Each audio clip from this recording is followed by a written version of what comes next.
Hey, what's up, everybody? This is Cha Cha Mystique, and you now tuned into Live at Radio. Today, we have another amazing jam-packed show. We got Sabir Bey definitely in the building with musical guest Johnny Whitaker playing the electric guitar, and it's gonna be awesome. So we're gonna get to all that. We're gonna get to the countdown, and we definitely gonna get to our disclaimers, and we'll be right back.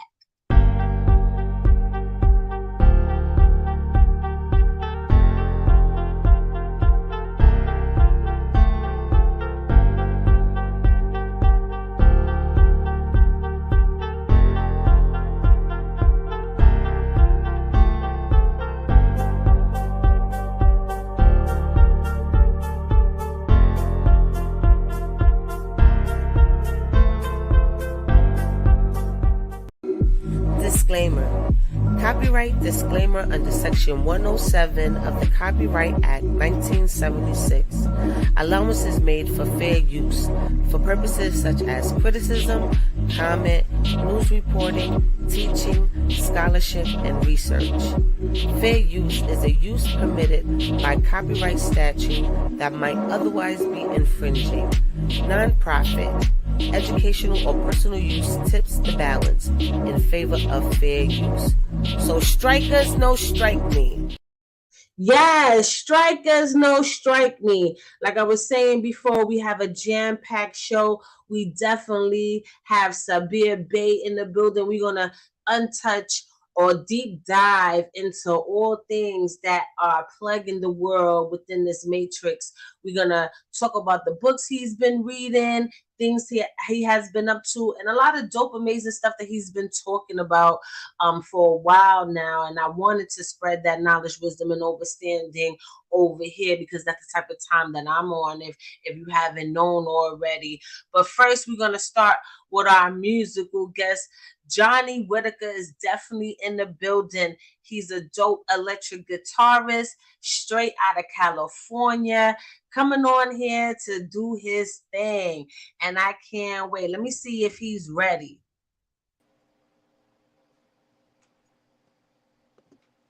Yes, yes. Ladies and gentlemen, Johnny Whitaker.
Oh, I'm sorry, I'm on mute. Yes, that was amazing. Like always, you come through.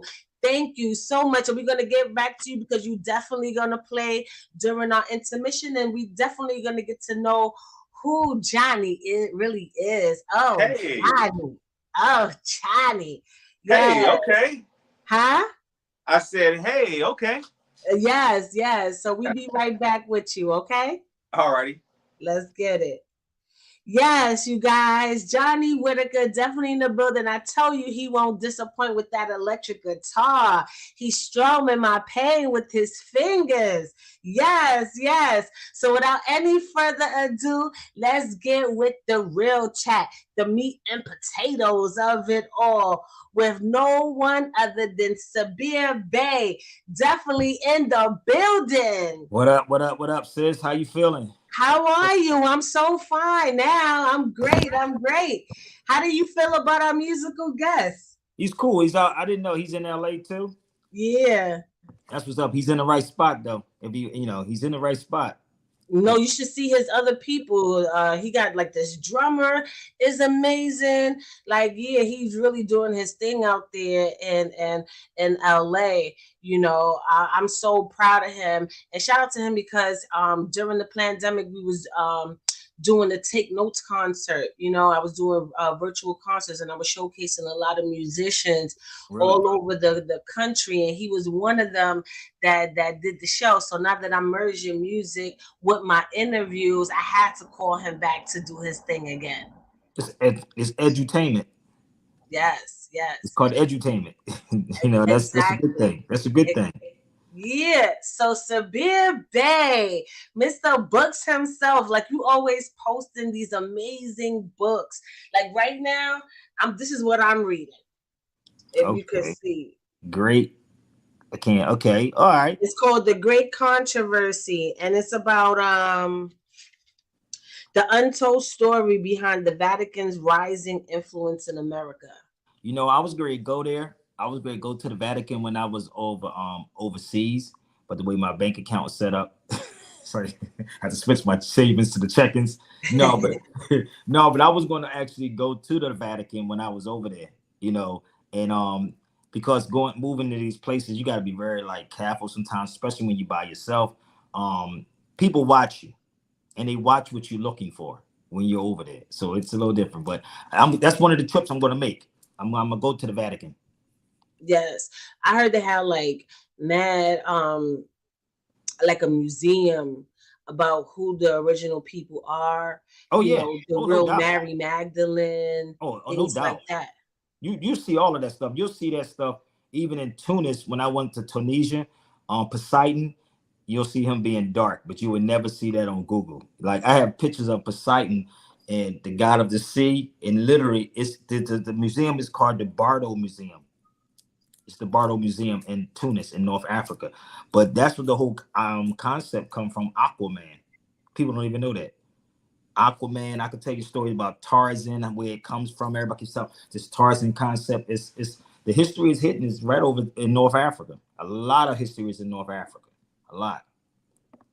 Yeah, but I think because I know a lot of European countries are starting to give back some of the artifacts and things that were stolen. You think the Vatican is going to do the same thing, or they got that lock and key? Oh, I don't know. I don't know what they're gonna do. Only way I can, if I go find out, I don't know. I have the answer. I'm not psychic like that. What I mean? Figure, oh yeah, they're gonna give it back. I don't know. But we can find out.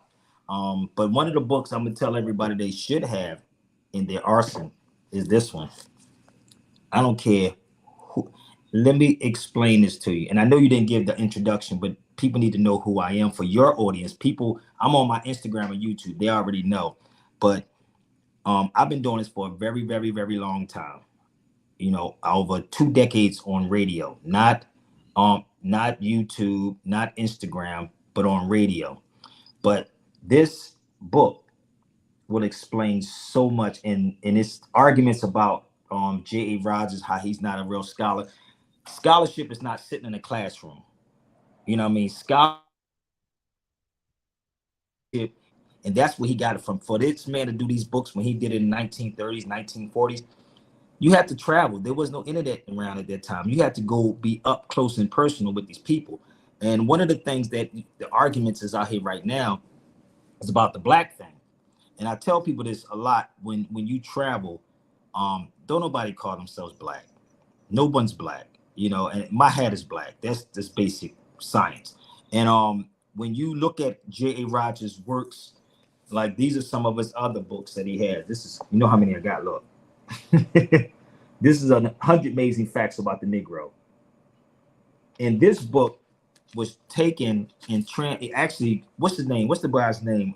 Michael. What's the dude's name? Henry Louis Gates. Okay. He did his version of the book and took a lot of history out of the book. That's why I tell people, do not pick up Henry Louis Gates' book on 100 Amazing Facts. He has nothing about our history before slavery inside there. But you will find in this book what we will call before the 1500s by J.A. Rogers. You know, so it's the history and the traveling is something that everybody needs to experience and not for vacation. You know. Yeah, but I got a question with that because a lot of like the pharaohs, and queens, and even places like Negus, Negus, and some other places, it's even said that Egypt, right? The definition is the land of the dark or the land of the black. Well, that's a Greek word. But does it have that meaning though? Because I know we call ourselves black, but even though a lot of other people may not call themselves black as far as that word is, whatever terminology that they're using insinuates black. So how do you feel about that? Well, first of all, they never said black is not an ancient word. It's not an ancient word. So if you're comparing land compared to people, let's talk about land and people. Like, let's say if you went to Hawaii, you got black sand, right? But are the people looking like the sand? No. No. So Egypt wasn't even called Egypt. It was called El Fasad. Fasad. Most people don't know that. It was called Fasad. And you can actually look it up, and there's books on it. And they'll say, well, that's just one part of Egypt. Then, well, why are you calling Egypt Egypt when it's actually a Greek word? It don't make sense. So black, number one, black is not ancient. And Egypt is Greek. So number one, you're calling people an adjective. Then on top of that, describing something, right? And then on top of that, you're calling it a Greek word, Egypt. You see what I'm saying? So it don't make sense. So if you're going to call it for what it is, let's go and say, let's call it Fasad, El Fasad. And if people look it up, you actually will see that's what it is. So there's no argument with me, but that's what I want people to do, present their facts. Present it, because when you go to these particular places, they never called themselves that. They never did that. So I'm just trying to figure out, why do people focus directly only on that? Oh, brother, it was called the land of the black people. Okay, you got Hawaii. They don't say that's the land of the black people in Hawaii when you got black sand, do they? No, they don't. No, I totally get that because like on Clubhouse, I frequent Clubhouse. I got kicked off of Clubhouse. Oh my God. I got kicked off of Clubhouse, right? I did enough clubbing. Yeah, so with Clubhouse, there was a lot of like diaspora wars. And one of the things, that kept coming up during that time was, a lot of people from other places, like for example, the Dominican Republic, where you have some people who do consider themselves black, and they usually look, black physically, right? But then you have a lot of other people who do come from that lineage, but kind of light skinned now, and they be like, no, I'm not black, I'm Dominican or whatever. And a lot of people get frustrated about that. But you black too. But you hear that, even like with the Sudan and Ethiopians, when they were going at it with each other. I think something is happening with Atrisha. Yeah. Oh, look, a history of the Arabs in the Sudan. Arabs of Sudan. You got to know the history. Like, again, you have to understand the history of these people. They had out here in Chicago, where I'm at right now, they had the Ramadan. And I was in a hotel with a bunch of people from Somalia and Sudan. So we would sit down and have a conversation, right? And I would ask them those questions. Like, they'll tell you whatever you want to hear if you don't know what you're talking about. But if you really sit down and have a deep conversation with them, they will start telling you a lot of stuff. No, we don't call ourselves black. Yeah, that's what I was getting to. Like, we don't call ourselves black, we call ourselves Sudanese. So should black people in America call themselves American? No, this is the thing. We're Moors, point blank. Let me tell you what just happened to me today. And I was going to talk about it on my show, right? Because you said something about the word niggas, right? Mm-hmm. So I went to the Starbucks today, and it was funny. And I do stuff purposely. I do everything on myself. So I go to the front to get my coffee. It was somebody that was new in there because most of the people know me. So I went and they said, well, what's your name for the order? You know how you go to Starbucks and say, what's the name for the order? I said, Nigas. Can't make this up. And so, what they said. you gotta look at the expression that was on his face. So he said, say it again. I said, Nigas. He said, well, how do you spell it? And I said, Negus. You can read it back to me if you need it, if you need it, if you need it, right? So when the order comes, I get away from the counter. I was sitting down waiting for him to call me. So you can see he had the coffee in his hand. So it was like he wanted to say, niggas, your order ready. Like niggas, your order ready. You was about to make him lose his job. No, he was about to lose his job. This is the new thing with me now. When I walk in any store, I'm going to be like, my name is Nigas, right?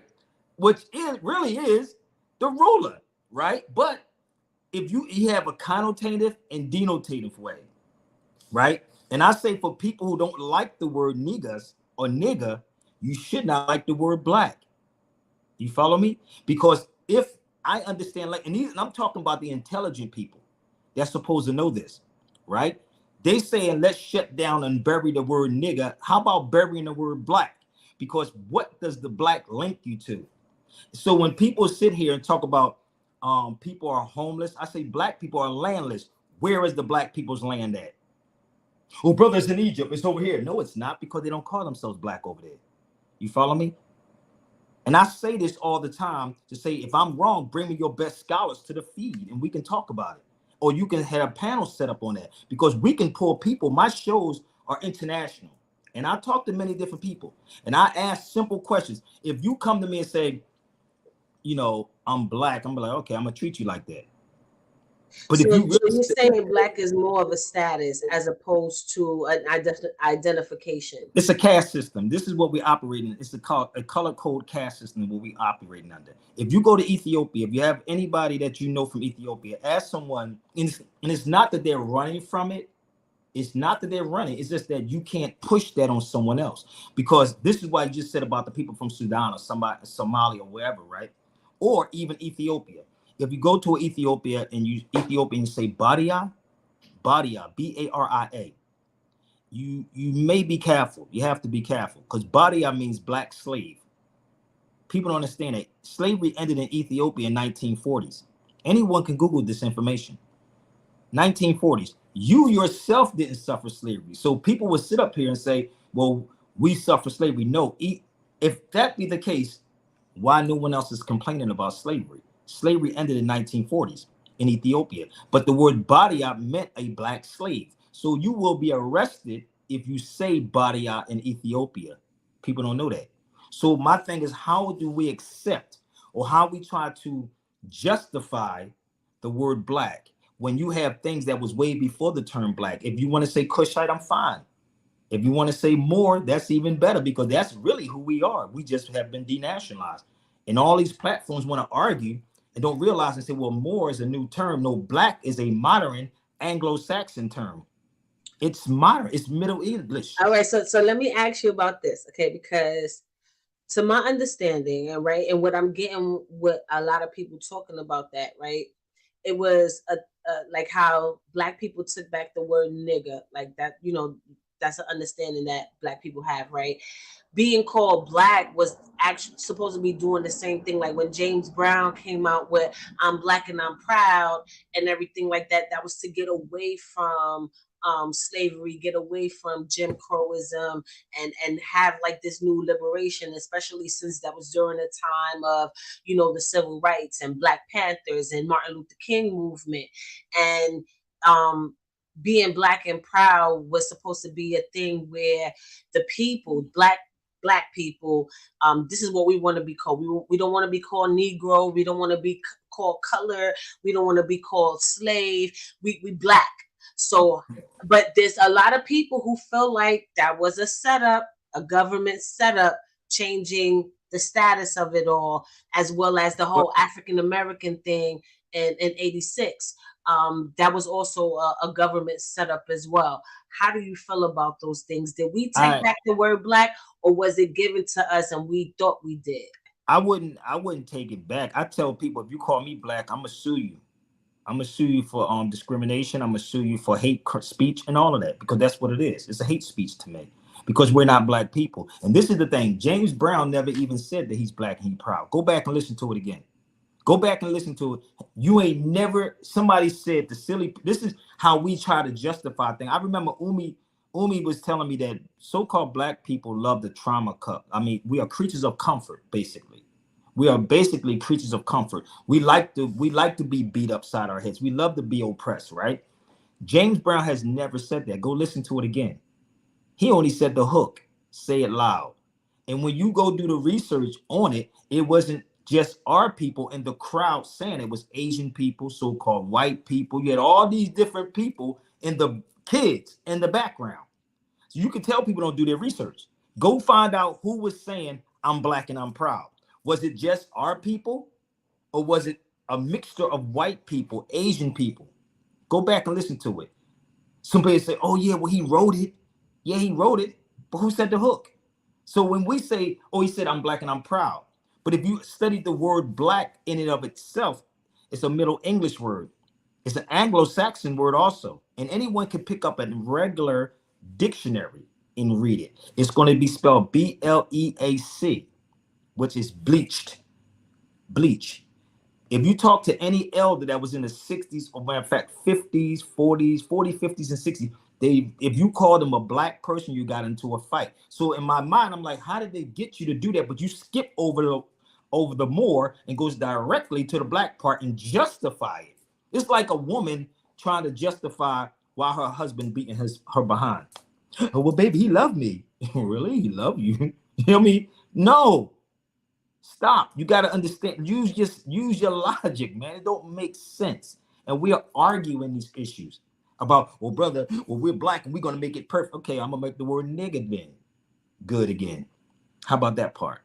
Oh, no, but we're not nigga. That was derogatory towards our people. So I can call you black, a nigga in English, black man, and it'd be justifiable. No, See, I don't make totally sense, right? yeah, I totally understand Don't that. make sense. But I gotta say this, right? Because now there's a lot of talk to reparation. And shout out to California, and I'm glad Johnny's in the building. He's from California as well. So shout out to Cali. And you're starting to see, a lot of black people, winning this thing of reparations. They're considering it, and they also have that in a lot of Midwestern towns as well.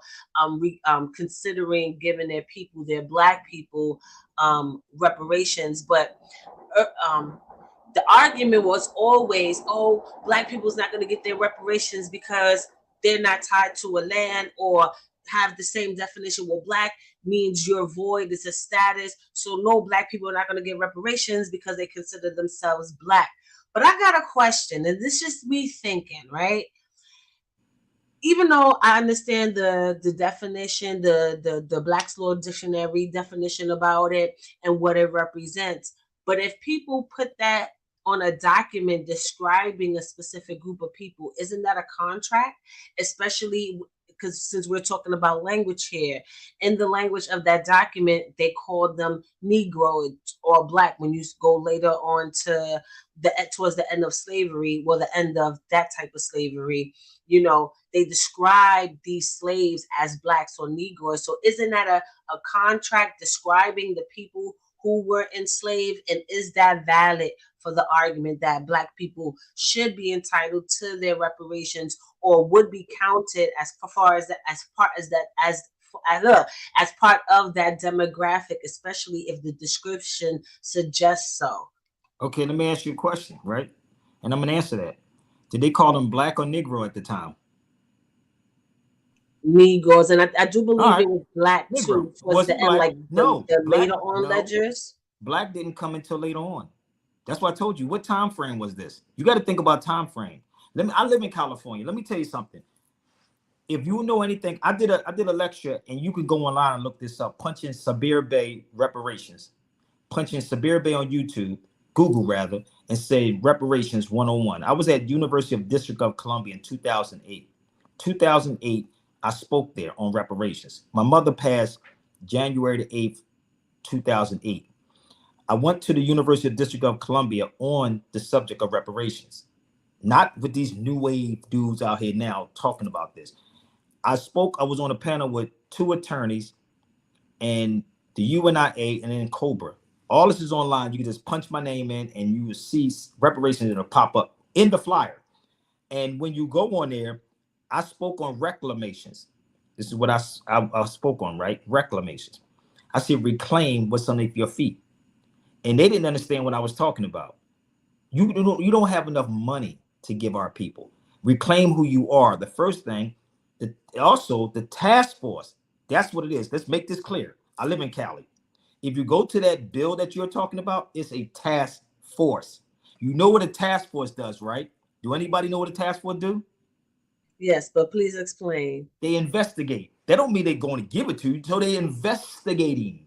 It's like the feds. That's what a is. And people leave that part out, right?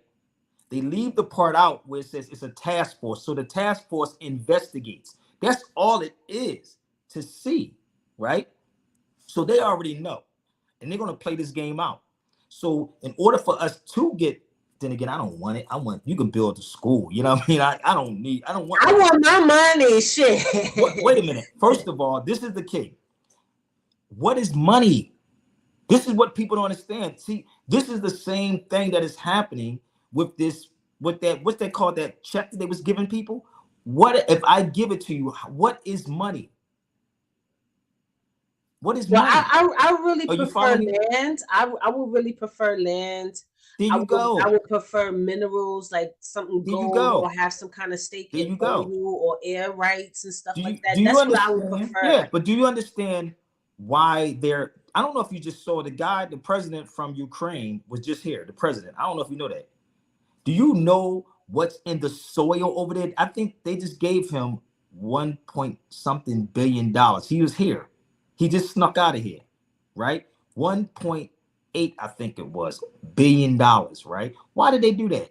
Was it reparations? No, it's the soil. It's what's in the ground. You want what's in the soil. So you can give a bunch of black people, right? Notes, right? Notes. And what would they do with it? Not realizing it's a note, it's a debt note. So you can never pay. A promise note. That's all it really is, right? Think about this. If I'm sitting back and I know that you, number one, you don't know anything about contracts and minors can't enter contracts, right? If you claim so-called black folks are a minority, can a minor, you should like listen to what I'm saying to you, right? Can a minor enter a contract? No. And do you know the elements of, okay, so do you know the elements of a contract? No. So all of these components play a part. None of these people are speaking on it at all, right? So understand, what is a contract? Have you read through the contract? Who are they talking about, right? This is how crazy we are. Have you ever saw these places that you say, we'll give you money for gold? Yes. And I thought that was always a setup, because this is a setup. You don't get it. It got to be a setup, because and you notice a lot of especially black people don't buy real jewelry. Well, I buy real jewelry, but they don't buy real jewelry anymore. And honestly, and people gonna disagree with me with this one. But you know, when rappers and artists buy chains and stuff like that, and they be like, "Oh well, you know, they spitting their money away." And for me, that's an investment, because that's an investment. Because if you go broke, if you don't go past that first album, you have something tangible, tangible in your possession. Whether you could either you got it, you're supposed to have it insured. You can melt buy your house. You can, or at least eat a meal or two for the next few years with those golds and diamonds. See, when our white counterpart people, when they buy jewelry, they put it in safety deposit boxes. They get them things insured. They pass them things down generation after generation. And then, but we look at our brothers and sisters and be like, "Oh, well, why are you going to waste your money on a chain and stuff like that?" That's an investment. They want that. They want that to be the conductors of their machinery. They want that gold to build their bunkers and aircrafts and things like that. CERN uses a lot of gold and copper to do their things. Gold is a conductor. That's a precious mineral, and people don't understand what that does to Black people. Our blood is lined with gold. That's how we are able to be the electromagnetic beings that we are. A lot of that has to do with the minerals, not only that are naturally in us, but the minerals that we consume. That's why they don't want us to have or possess certain things, because we will be greater in our stance. But go ahead, tell me how you Do feel you about know that. that there's things that's here in this land here, not just the United States, in the soil? Like my brother just said, Ukraine has coal, iron, and gas, right? What are you giving? If I'm giving you something, right? What am I investing in? You follow me? The notes that we carry in our pocket that Negroes keep begging for, you can burn it. If I take this right here, I can melt this, right? Or I can melt any silver that I have and it still be worth something. You follow me? It's still worth something. I can melt gold, I can melt copper, I can melt whatever, right? And it will still sell worldwide, not local, worldwide. But if I burn this note, which actually says note, right? This says a note. Once I burn this, it's a wrap. It's done, right? But they're not even teaching the people that's asking for reparations, right? It's for when two nations fight one another and one loses the war. The one who won the war actually supposed to take care of the one who lost the war. That's what reparations is. Oh, they say, oh, it's a wrong. No, that's when you in court and you have a card. What's that term they use in the courtroom? It's a term they use in court when a person does a wrong. You got to pay something. Restitution. There you go. See how that works? Yeah. That's a wrong that you did. But if you're using the term, and if I'm wrong about what I'm saying, bring your reparations people here. Because when you really look at who went to war with Black people, right? Nobody. They say, well, the Jews did. No, the Jews claimed the nationality. Go look it up. Go do the research on what the Jew is a religion. But that was a part of their restitution. That was a part of Israel was a part of that, and that's one of the reasons why I got kicked off of Clubhouse. No, but I don't actually speaking the truth about that situation, and they mass reported my account, so I'm no longer on Clubhouse. Man, let them do what they're gonna do. Truth is truth. I don't care. Listen, I've been doing this for too long. I could care less if they block me on everything, but you can't. But the truth is the truth. They have to claim a nationality. That's what they've done. Most of those people were Germans or what else? I was in Harvard. I walked through Harvard when I was in Boston, and I asked the girl where she was from. I forgot what part she said she was from, but she was Jew. And that was the nationality. The nationality would be German or something like that. Then your religion or creed would be Jewish, because I'm Jewish and I'm Muslim. I'm all of those things. You see what I'm saying? So we are arguing these issues, but not really getting to the bottom of everything. Okay, brother, but they owe Black people. They don't owe Black people nothing. We always want our handout. You didn't go through slavery. Your mother didn't go through slavery.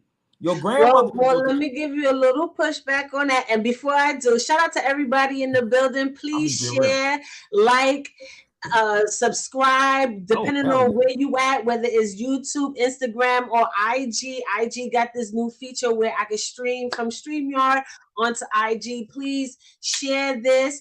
And I appreciate any super chats or cash app that y'all bring through. But yeah, share this. Let's wake up this algorithm, because this conversation is very necessary, and I want more people to be in tune. Thank you, Polish and German. Thank you, brother E, from Polish and German. That's what they were. Who? Go ahead. Dad, I forgot what I was going to ask you. You was going to talk about the push. You said something about the pushback about you going to say about the slavery.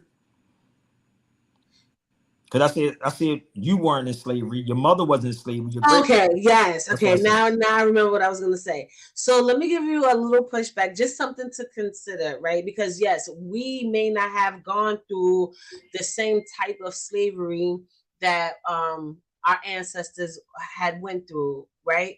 But a lot of the stuff that we were denied because of that status, right? Like those who are into retail, they know the generational wealth that provides Black people or people in general. You know what I'm saying? So slavery, we wasn't able to buy land or have a lot of ownership. And if we did, it was basically shitted on or not in the fairness of our white counterparts.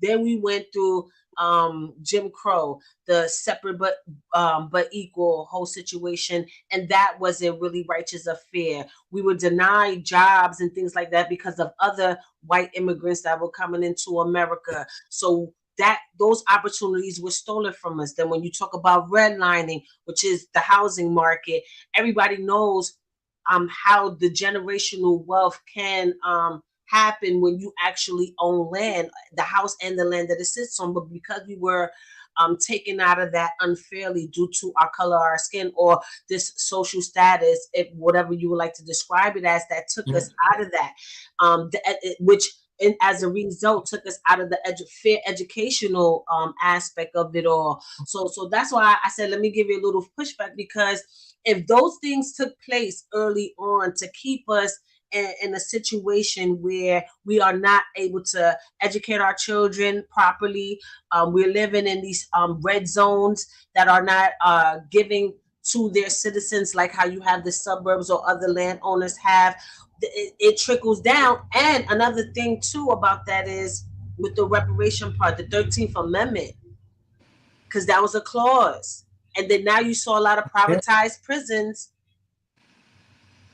I teach it to my kids too. Well, I'm going to explain it to you.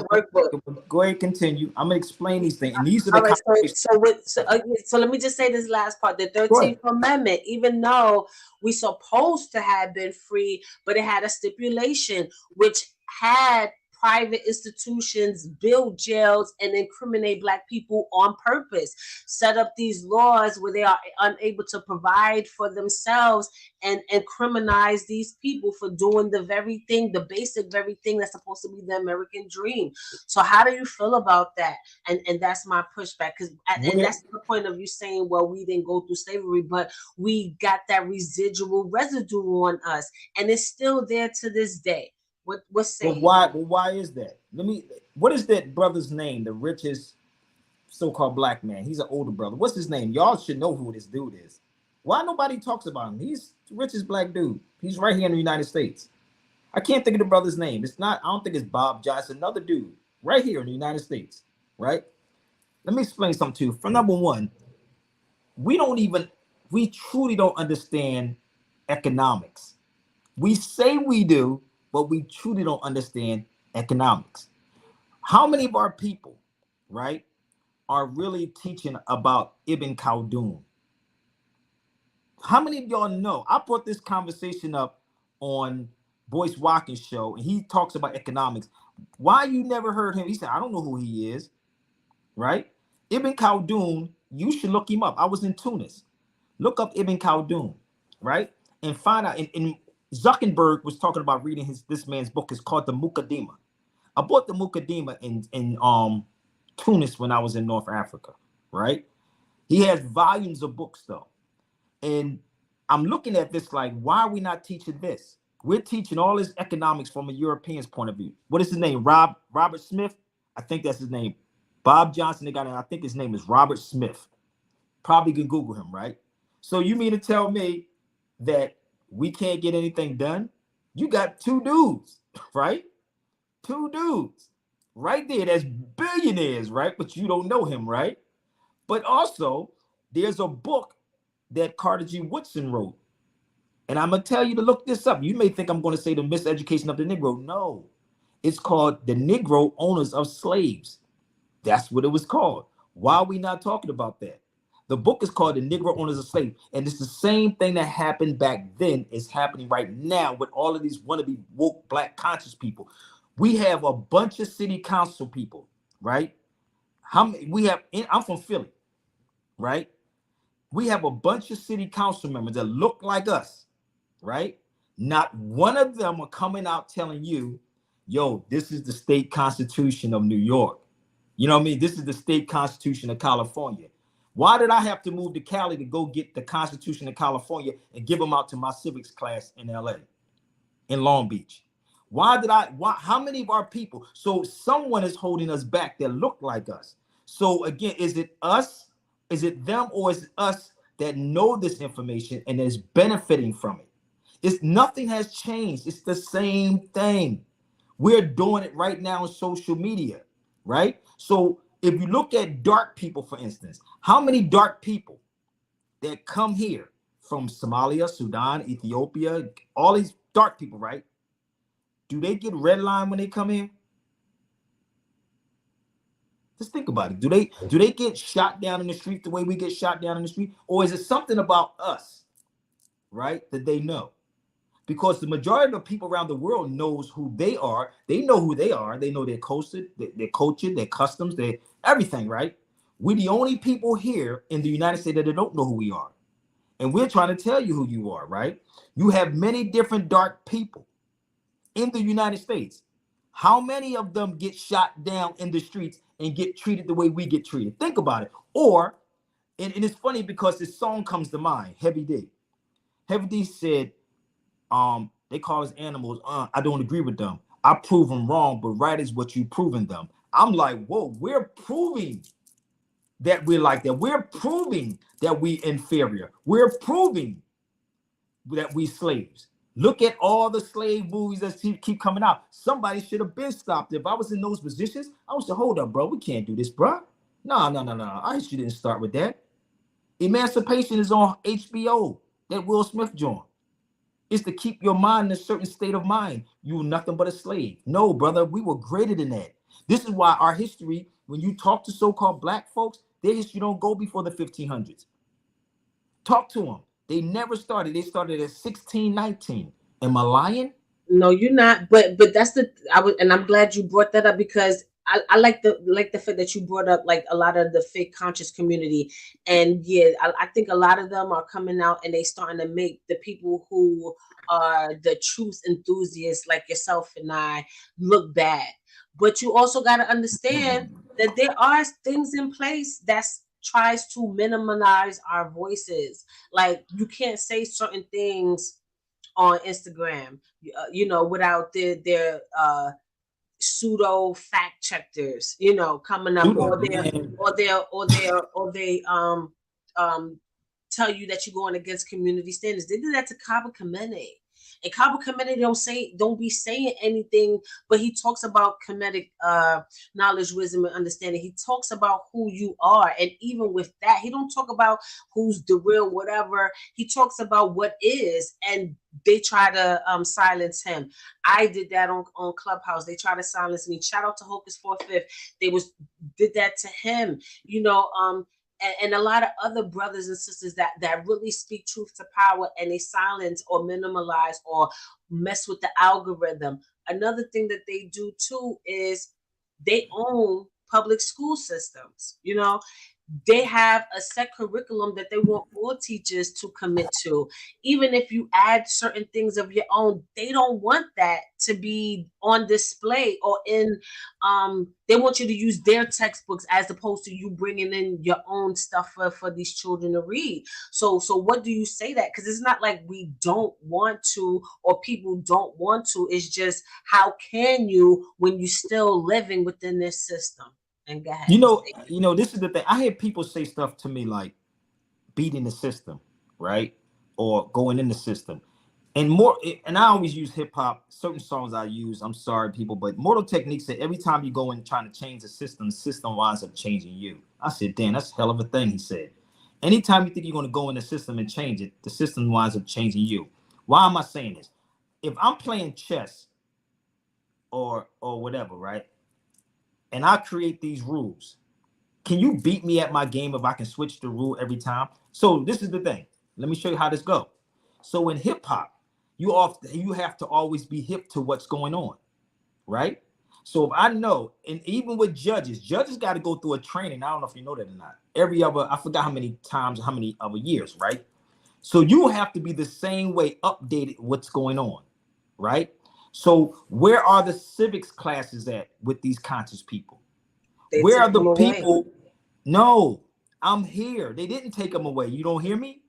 It's here. You're looking for that to do that, even though that's their job. That's the politician's job.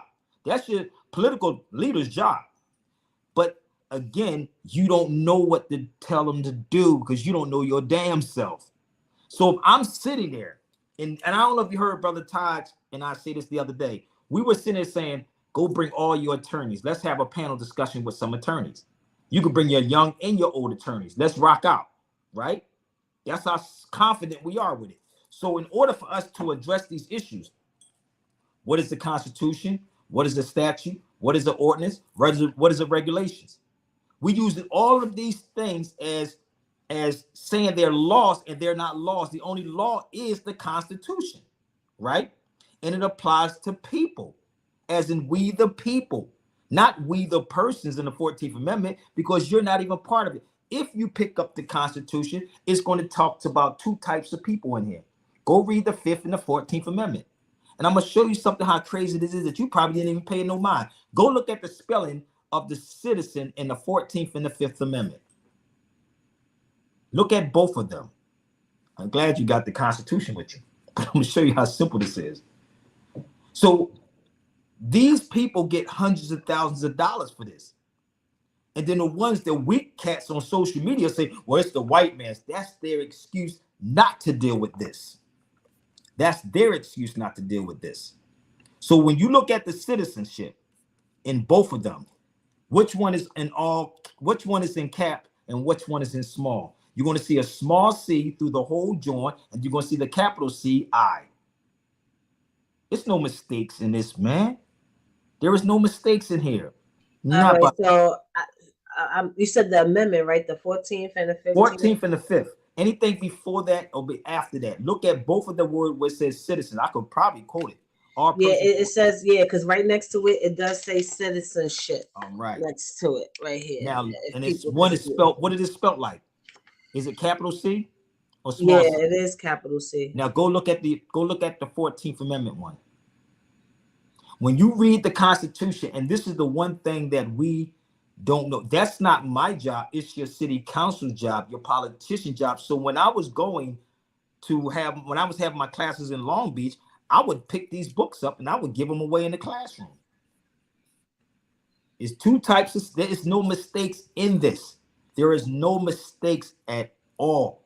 And the 13th Amendment says voluntary or involuntary servitude unless duly convicted of a crime. Right? Okay. Yeah, so that's what, let me just read at least section 1. Go ahead. It says, section 1, all persons born or naturalized in the United States and subject to jurisdiction thereof are citizens of the United States and of the state wherein they reside. No state shall make or enforce any law which shall abridge the privileges or immunities of citizens of the United States, nor shall any state deprive any person of life, liberty, or property without due process of law, or deny to any person within its jurisdiction the equal protection of the laws. Now, I want you to go to the 5th Amendment, what you just read. The 5th? Go read the 5th. Now, remember, I told you, there is no mistakes. Oh, the 5th section of the 14th? The 5th Amendment, the 5th. Okay, hold on. Now, read that same part and remember the part you just read. This is the politician's job, not my job to do this. All right.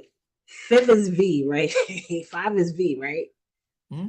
Okay, so it says the Congress, whenever 2/3 of both houses shall deem it necessary, shall propose amendments to this Constitution, or on the application of the legislators of 2/3 of the several states, shall call a convention for proposing amendments, which in either case shall be valid to all intents and purposes as parts of this Constitution, when ratified by the legislators of 3/4 of the several states, or by conventions in 3/4 thereof, as the one or the other mode of ratification may be proposed by the Congress, provide that no amendment which may be made prior to the year 1808 shall in any manner affect the 1st and 4th clauses in the 9th section of the 1st article, and that no state without its consent shall be deprived of its equal suffrage in the Senate.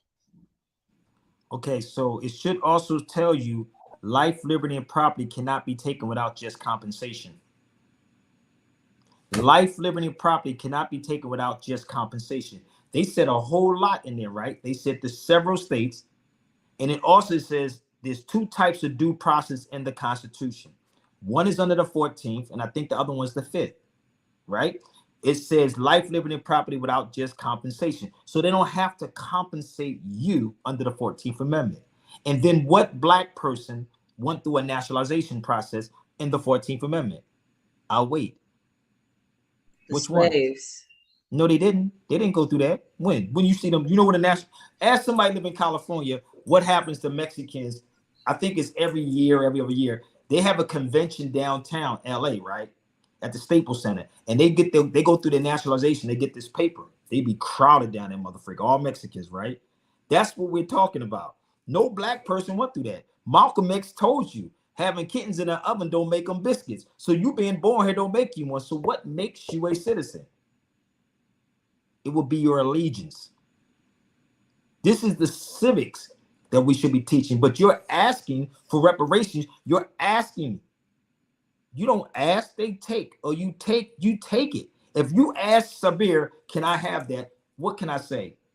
And see, and I get a lot of pushback with that. You know what I'm saying? Because I might, you know, It's I hope okay. they It's all don't. I right. hope they don't. I hope they don't take my shit down right Listen, now. listen, But let me I tell you actually something, sis. agree. Don't I worry actually, even though I know, a lot of people may say, you know, January 6th was a psyop or whatever the case may be, but I actually agree with it. And whether it's a psyop or not, it was still a visual thing that was shown to the world. And actually, it inspired me. Whereas people felt like, oh, that was especially black people was like, oh, that's a terroristic move No, it's and all not. of that. And I'm like, how is it terrorism? I was like, you know what terrorism? When you get shot in the street. Terrorism is like how Kanye was saying, you have all these abortions and Planned Parenthood taking you out. When black people go to especially black women go to the hospital and they getting done dirty. That's terrorism. Terrorism is when you send your kids to these institutions only just to get miseducated. That's terrorism. But when that is hold on, because I want to read it to you. You're supposed to fight for your liberties. You talking about this? The Declaration of Independence? The Declaration of Independence. Declaration of Independence goes like this. You either read it, say it. Oh, I know it. It's in my head. You supposed to say it. But before you say it, I'm gonna tell the people you supposed to, if anybody infringes on your life or liberty, you supposed to do by any means necessary to make sure that does not happen. But go ahead, read it, because you probably could say it better than I could. No, but you got to know it from the top of your head. The Declaration of Independence says government are instituted amongst men and deriving their power from the consent of the governed, and that when any form of government becomes destructive to its ends, it is the right of the people to alter it, abolish it, and institute a new one. This is what it says, right? So that's not the first time that happened in DC. It happened, I believe it's in the 18 or the 1900s. They did the same thing because the people rose up and they said, no, all of this corruption can be taken care of, sister, but you don't have no men with no backbone. We want to be light. Oh, I want to be light. Nigga, I want to be light. It's black power, it's separation of death. If you want to separate, ain't nobody making you stay, brother. Separate. And none of y'all ready to die. You follow me? Exactly. All this conversation of separation to die. Somebody said to me, are you ready to die, Sabir? Every goddamn day I wake up, I got a bullet in my head, G. I don't know if I'm going to wake up tomorrow. And I say that all the time too. I'm like, y'all out here dying for the most dumbest shit anyway. You're out here wearing these colors on your ass, which is a bullseye. If you really want to look at it, if it's not bullseye for your op, it's also a bullseye from these cops.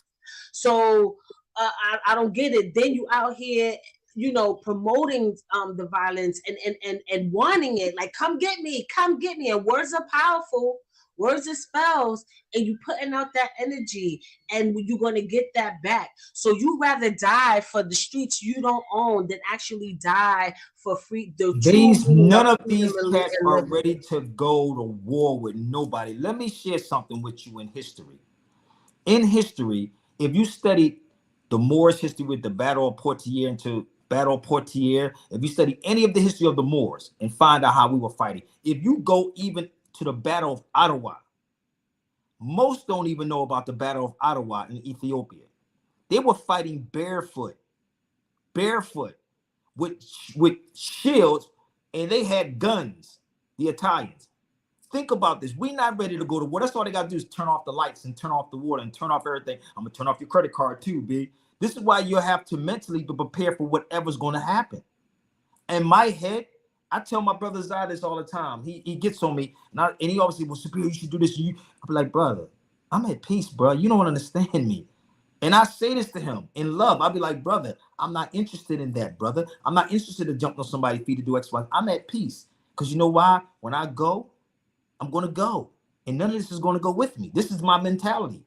I done did my part already. I'm fine. I'm cool. You see what I'm saying? This is real talk. You on mute, sister. I was about to say, I'd rather die on my feet than on my knees. But before we go further, I want to take a little intermission break. No doubt. And get back to our musical guest, Johnny Whitaker, definitely in the building. See, I told you, we are at a powerful convo, you guys, powerful. Please, you guys, all the people that's in the room right now, share, like, throw the comments in there. Wake up this algorithm because everybody needs to hear that. I want to thank everybody for tuning in right now. Everybody hitting up the comment section. Shout out to all of you guys. I truly appreciate it. And yeah, so I hope Johnny Whitaker is ready. Let's see if he's ready to blow our minds away with some great music and his guitar though. Yes. Yes.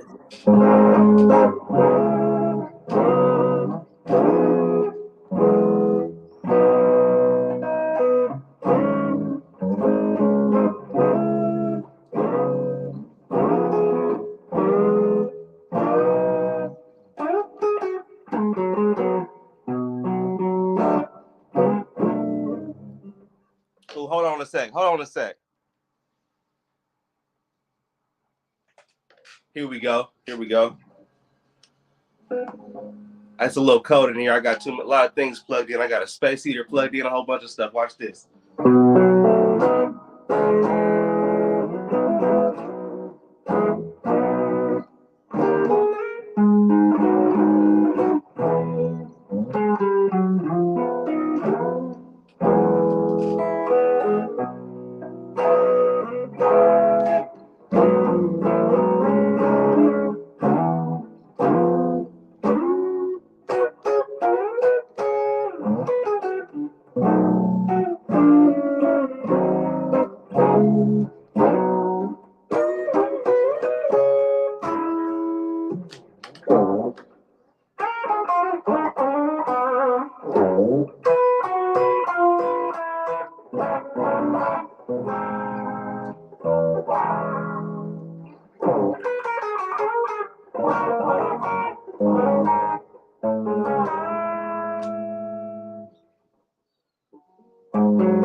Yes, though. Yes, that was sounding amazing. I told you, lower the volume just a little bit, and it was so much clearer.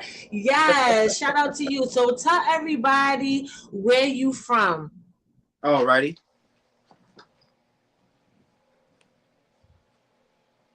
Yes, in the building, blowing our minds away. So my name is Johnny Whitaker. I'm from Oakland, California. I've lived here my whole entire life, but I venture out and I love to travel. Yeah, so how long you been playing the guitar and what inspired you to pick that instrument? I started playing the guitar 13, 14 years ago. And I never stopped playing. You know, you always have to practice. Yeah, so like I know I see you with a drummer and everything like that. So how did that whole thing start? And I know you be playing outside in California. I always see you with your people. So how does that go for you? And what are your aspirations as being a musician? We started playing in the summertime several years ago because you can't beat it. So we'll go and we'll set up different places around town and go play live music. And it's a good chance to network and make a little cash on the side. Yes, My dreams and aspirations and goals with this is I want to go on tour. I want to pack up and go on tour. I'm just getting better right now. It's the winter time. I got pretty sick this winter. I think because I never get sick, I think just catching a cold is something something a little different than I was expecting this winter time. But I just want to play guitar a little bit, and then I want to go on tour with the band. yes. So I gotta ask before we get back to our discussion with Sabir Bey, who inspired you the most? What musician inspired you the most? Who is your top five guitarists of all time? Top five guitar players: Jimi Hendrix, Prince, Steve Vai, uh, Yngwie Malmsteen, and Jules the Wolf. Justin Bieber guitar player. Wow, that's a hell of a top five, and I truly appreciate you. Now I know you was listening to some of the stuff that we was talking about. Do you want to add anything, or you rather wait and play again? I'll wait and play again. Okay, so we're gonna get back to you, and we definitely appreciate you. And yeah, we'll be right back with it. Okay. Alrighty. All right. Yes, you guys, Johnny Whitaker from the Bay Area, California, nay, in the building with his electric guitar, melting faces. Is my face eye? Is my face eye? I don't know, but we're gonna get our brains all the way together with Sabir Bey in the building. Yes.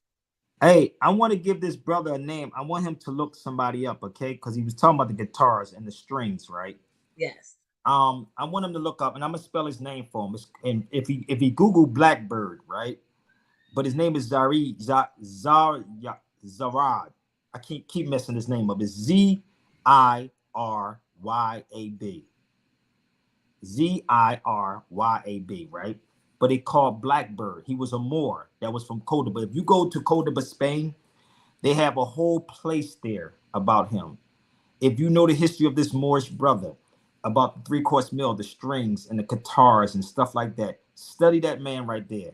Study him. He has it's actually a musical place in Cordoba, Spain, and he's talking about going on tour. He should go there. Most people go there. A lot of people like from Europe go there to study a Moor, a brother. So look him up. It's Ziryab, but they call it Blackbird. Blackbird. I'll definitely look that up Made me too. think about Nina Simone joint Blackbird, Blackbird. Remember that? I thought Yeah. about it when I was over there. I said, wait a minute, maybe that's why she kept saying Blackbird. You Yeah. know? So I'm glad you bringing up, being no more.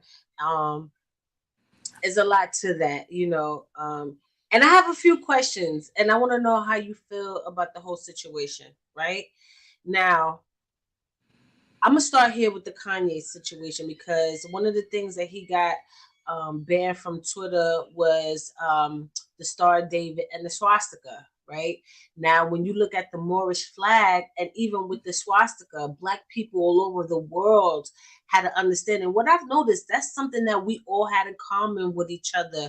The true meaning, it was sacred geometry. Um, Yeah. showing the true science behind our nature. And it wasn't Black people just in America, it wasn't Black people just in Mm. Africa, it was Black people in India, Black people in Asia. Everybody had that understanding. And then along the way it got perverted.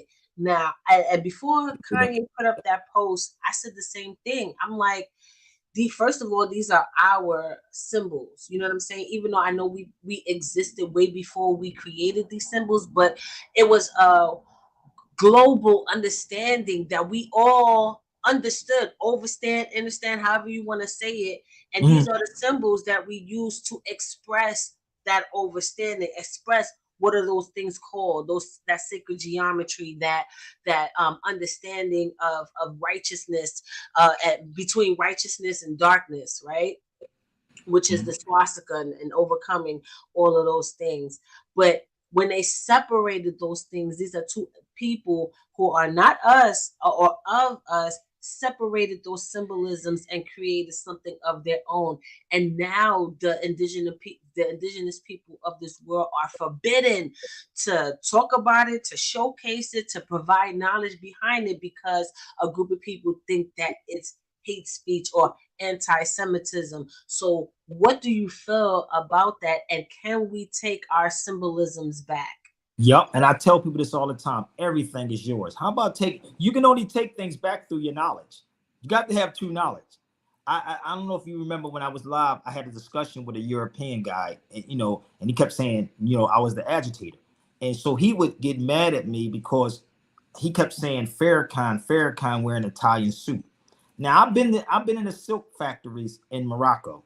So I had a discussion with him and we argued. And he said, why does Farrakhan have an Italian suit on? I said, the silk and the linen come from the Moors. And what y'all did is put your name on it like you put your name on everything else. For instance, there's an oil I have.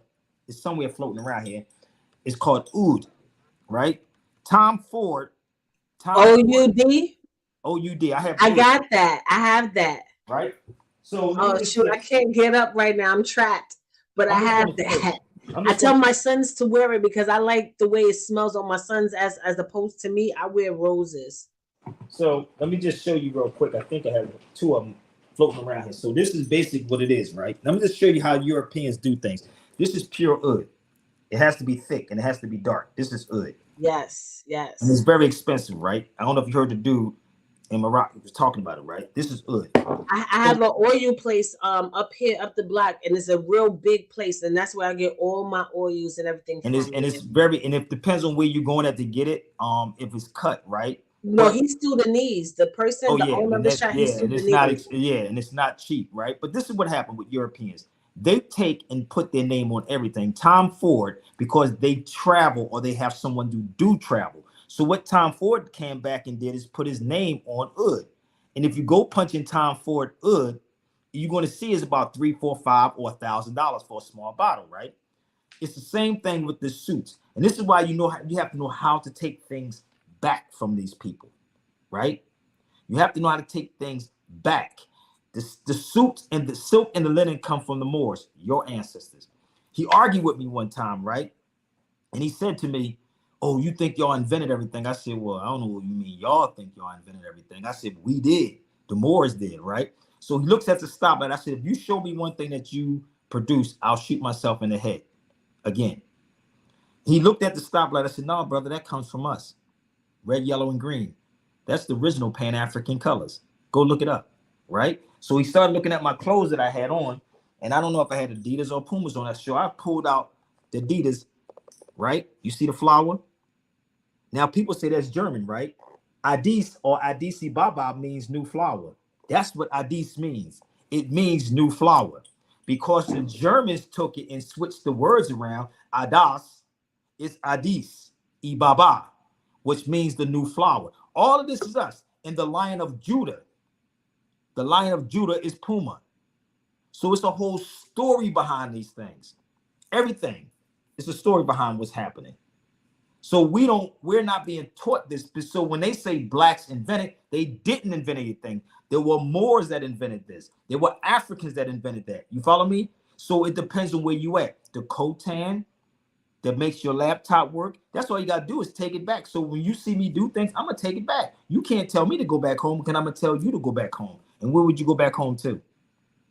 They can't go back nowhere. That's a fact. See, but my thing about that is we got to stop giving away our stuff. Now I get like the earlier days where our patents were being stolen and stuff like that, right? Yes. I get Yes. that. But now we don't have that excuse anymore because No. we have these innovations, but we do them for their institutions. We go to their That is so institutions, true. give That up is true. our knowledge, allow them to patent it, allow them to fund our thing. But because they're giving us these notes, we giving them our Well, innovations. So I think because when you talk about, you can't change the system, which I say that all the time, but some people give me pushback and be like, even Neo had to go back in the matrix to change it. And I'm looking at them like, nah, that ain't it. I feel like if you don't want to be a part of the system, you have to separate from it. but but that's the hard part, sister. Like, we won't support each other. We don't support real people. We don't support. Listen, I've been doing this for so long, and I literally came out of my pocket with a lot of things for so long on radio and all. I produced newspapers, documentaries, you name it. I had sheets of paper. I did a lot. And what happened, I said it earlier, people want to be accepted, even in this conscious community. They want to be accepted. They don't want truth. They want to be accepted, or they want someone to accept them. Rather, you want to believe or not, this is what is happening. So my brother came on earlier, Norris was talking about that in this so-called woke conscious community. They don't even want it. Because if a person comes in to add something on, they're going to say, oh, we don't want that person in here because X, Y, and Z. This is just the reality of our people, right? And that's true. That's why I said, I'm fine. I fall back, but this is what is happening with us. I can sit in a room, just like I just told you about the word niggas when I was in a coffee shop. I made that dude say niggas. He was sitting up there saying, and he couldn't even say it. Niggas, like what? I wanted him to say nigga, your order is ready. You know what I mean? I wanted him to say that. Who does something like that? They're walking in a coffee shop or may do something just to spark a conversation. That's me. I do this because I'm going to have a conversation. When I started wearing a shirt with the swastika on it, I was in Oklahoma, and I'm walking around and I'm gonna see if I can show you a shirt that I had on. If you saw my video before, I had a shirt on called Straight Out of Africa, and I wore it in Oklahoma. Guess who was scared? It was our people. They didn't understand me. They didn't understand why I had it on my shirt. This is way before Kanye, way before all of this with Ye, way before that. I'm in Oklahoma and I'm walking around, and I was selling the shirts for a while. And the black people didn't understand why I had it on. Because everything I'm doing it to have a strike up a conversation. Because I can stand on it and tell you what it is and what it's about. When you're in Cordoba, Spain, and that mosquita, the mosque, is sitting in a window in Cordoba, what you would call a swastika. That is not a bad thing. It's not. And I was It's not trying a to bad tell thing. people that all, but they say, oh, but it represents, no, but it represents my people. It's been representing my people for millions of years before you even came around. Not only that, But it you have to know. is a symbolism that connected us, not split us and divided us. All of us, whether you came from America, with the so-called Americas now, Africa, Asia, India, black people all over the world had that common understanding. That was one of the things that kind of united us.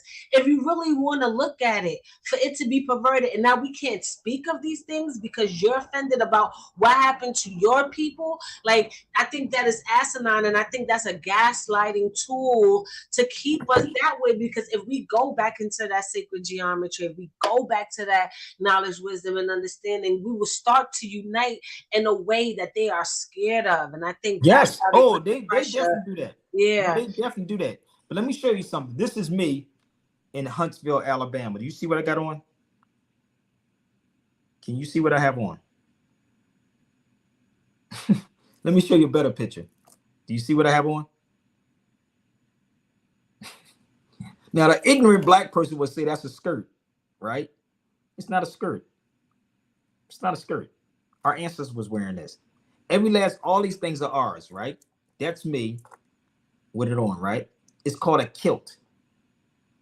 If you Google the Pedi people, Pedi, the Pedi people, look up the Pedi people in South Africa and watch what you see what they have on. None of this stuff was theirs. It was yours. You just don't have knowledge of who you are because you're black. You blackened out. Your history has been blackened out. That's what's what happened. None of this stuff is theirs. It's all yours. You just don't know it's yours. So I was doing things just to spark conversations to get it started. I would walk around with the shirts like that, right? I Yes. would literally walk around to wearing the shirts, and I'm trying to find the shirt, right? It's on my tablet, but I had a shirt called Straight Out of Africa, and it had the swastika on it. And I had one dude when I was in Long Beach, he lost his mind. He was breathing all heavy. I dare you. I said, boy, I think you better chill out for a minute, bruh, and have a seat and have a conversation with me, because I'm going to give you the history on this. You see what I'm saying? We don't want this conversation, but I'm here to spark the conversation. Yes. And I'm glad you here right now. Shout out to everybody tuned in. Please share, like, and subscribe. And we're gonna continue this amazing conversation with the one and only Sabir Bey, definitely in the building. Okay, so another thing, since we on a more topic, and you know I like to give pushback just to see what people gonna say, right? Praise I'm Jesus. starting shit. All right, so here's another. He said, I'm starting sugar honey Yes, iced tea. I'm starting shit. Because this one is about to, I want to hear what you want to say, right? So since we are the ones that been here since forever, we are the ones with the innovations and knowledge, right? Because when you look at the whole Christopher Columbus situation, because we did talk about slavery earlier and Yep. reparations, but I want to talk about the moral aspect involvement in it, right? Now, when you look at those things, right? It was a Moor who navigated Christopher Columbus to the Americas and the Caribbean. Should we or the current Moorish community take some type of I don't know responsibility and as far as their involvement within the slave trade and how the Western Hemisphere was hijacked? Well, everybody should take responsibility. Everybody should. We should take people that sell us these dreams on social media to take responsibility for put out false information. How about that part? This is the one thing with our people, and I know you could probably bear witness to me with this, right? We have always been a people who brought people in. We didn't care. You have to remember, it wasn't based on a color thing. This is why I tell people to get the book Nature Knows No Color Line. It wasn't based on that. And when you truly travels, most people open up their house to you, and especially in African countries. Am I lying? Ask anybody who travel, right? They'll say, oh no, you ain't got to do this. You can stay here, especially in an Islamic culture, right? So it wasn't new for us to do the stuff that we were doing. Today, we being tricked into it, right? But back then it wasn't. It wasn't that, we was, oh yeah, we knew this was going to happen. When you have black people, so-called black people today know what they're doing that's wrong. We have always been open. When you have a conversation, for instance, right? You ever hear walk past a bunch of so-called white people when they talk? When you walk past, they get quiet. What do we do when somebody walk past us? We get louder. Yeah, motherfucker. We start telling them. We don't hut up, right? We don't do that. This is just something in our nature that we do. So I can't fault them in the past for what they have done. I'm in the present. You see what I'm saying? I'm in the present. So if I see something wrong today, I will say it. Just like I say it about these cats on YouTube and Facebook that's putting out this false information. I wasn't there at that time frame, but I'm in the present right now. And y'all are in the present, and you allow these dudes on social media to do what they're doing. You allow the city council members to put us back in slavery. That's why Ye was saying slavery is a choice.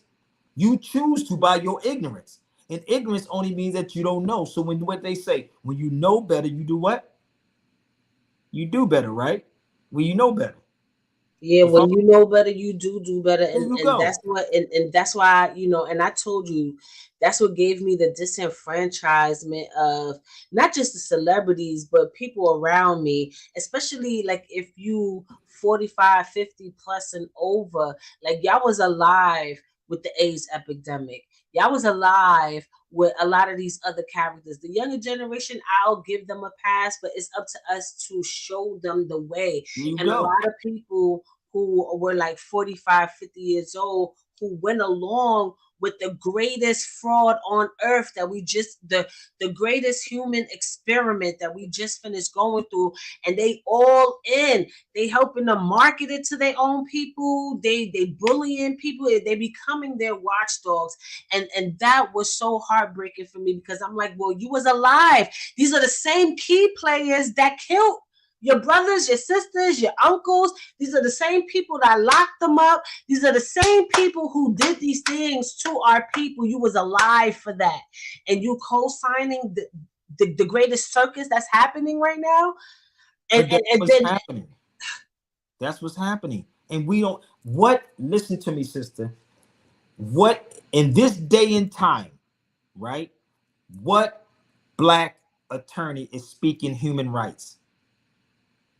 If I just showed you, right, then if you read, do you have the internet near you, or do you have the Declaration of Human Rights? I'm gonna share something with you.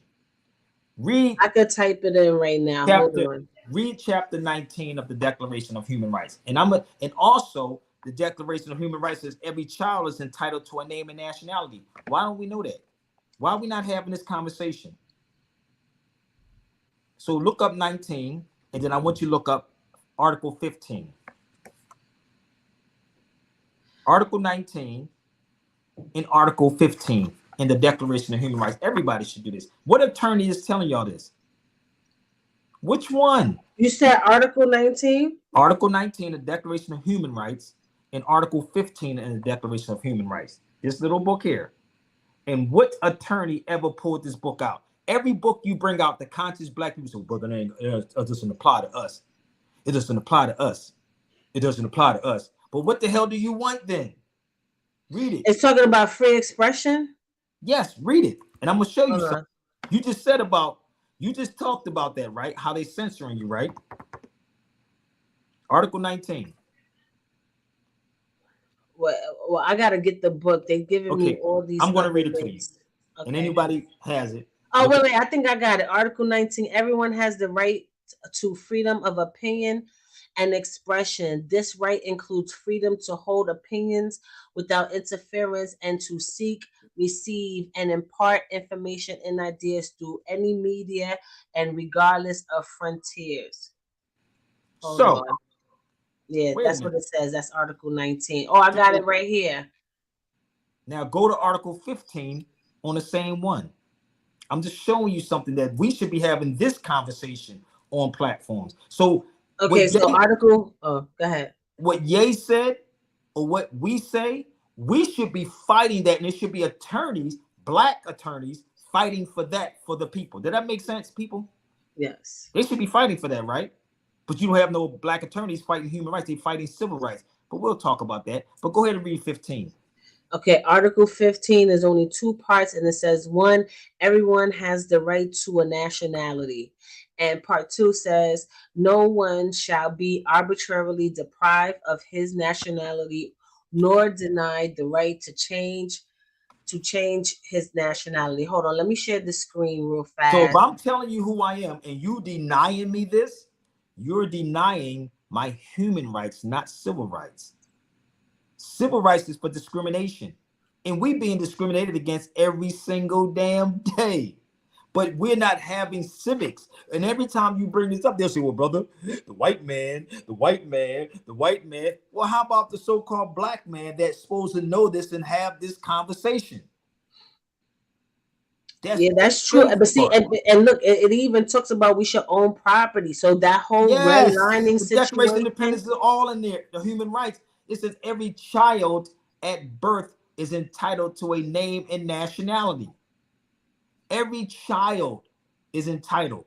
So why we're not having the nationality conversation? You're begging for the same white man that did all this stuff to you. You begging him for motherfucking reparations. And I can say nay or yay to you. What nation are you from? What contracts are you reading? All of these things play a part, man. But none of these cats are having a law conversation. They're having a feel good, like Malcolm said, conversation. That's all this is about. It's a feel good count. I go, well, brother, I got 25,000 videos on YouTube, brother. My camera game is on point. Like, what the? Wait a minute. Flag on the plate. It's not making no sense. And we chasing our tails. We're not talking about I can break the whole Declaration of Human Rights down, and explain to you what civil rights is about. Civil rights is under the color of law. It don't apply to human beings, B. But all of us are being discriminated against, period. I told you that. I can walk you into all of these things of how calling me black could be hate speech to me. It could be hate speech because I don't call myself black because you don't look black, nor do I look like this. You follow me? This is crazy. No, That's I why get we you. said let's sit in the room with some attorneys. I'm open. If somebody flew me out tomorrow, I'll walk on the stage with nothing in my hand, and you can have every book there is, from Corpus Juris Secundum to American Jurisprudence to the words and phrases to Black's Law 1, 2, 3, 4, 5, 6, 7, 8, 9 to Ballantyne's, the Barons, the Bouviers. Which one you want? Pick your poison. Any book that you pick up, I can guarantee you, I can tell you exactly what's inside that book. But nobody wants truth. You know why? Because we want acceptance. We want to blame somebody else like Adam blamed Eve. Oh, Eve made me eat the apple. No, Negro, you wanted the coochie, nigga. That's why you ate it. And people don't want the responsibility either. No, I noticed that people no, don't want the no. responsibility of what it really means to truly be free, to truly They have don't know what freedom is. liberation. That's something that is always going to have to be fought for. Yes. Freedom ain't free, but see, I see during this pandemic how they try to, flip the script and use that phrase. They was using it as freedom ain't free. So you got to take the snake venom because freedom is not free. No, freedom is not free, meaning when somebody is imposing it on you or trying to coerce you into doing something, And that's you a have to fight to protect that. You have to fight to make things clear to people that you ain't with the shit. Reasonably, I'm not there saying is God no such can't just thing as be black fighting Americans. everybody See what I'm with saying? a gray head. Be like, listen, I'm not standing for this. You are infiltrating my body atomically, you infiltrating on my standard of living. And I saw that in the universal thing too, where everybody's entitled to to to um to work and things like that. That shouldn't be oh, you're entitled to work, but you got to do this, especially if you was already working there all this time and you didn't sign any contracts or anything But like let me that explain saying that that to you you. had to do that. Let me explain that to you, sister. That part. That's called discrimination. See, people don't. That's the civil rights right there. If we had people not in their feelings and stop saying black Americans. There is no black Americans. Stop it. I keep trying to tell y'all that. Set these lectures up. I'm game. Set them up with their best scholars. There is no black Americans. They're property, so you can experiment on them all you want. Because we don't have people speaking up like this.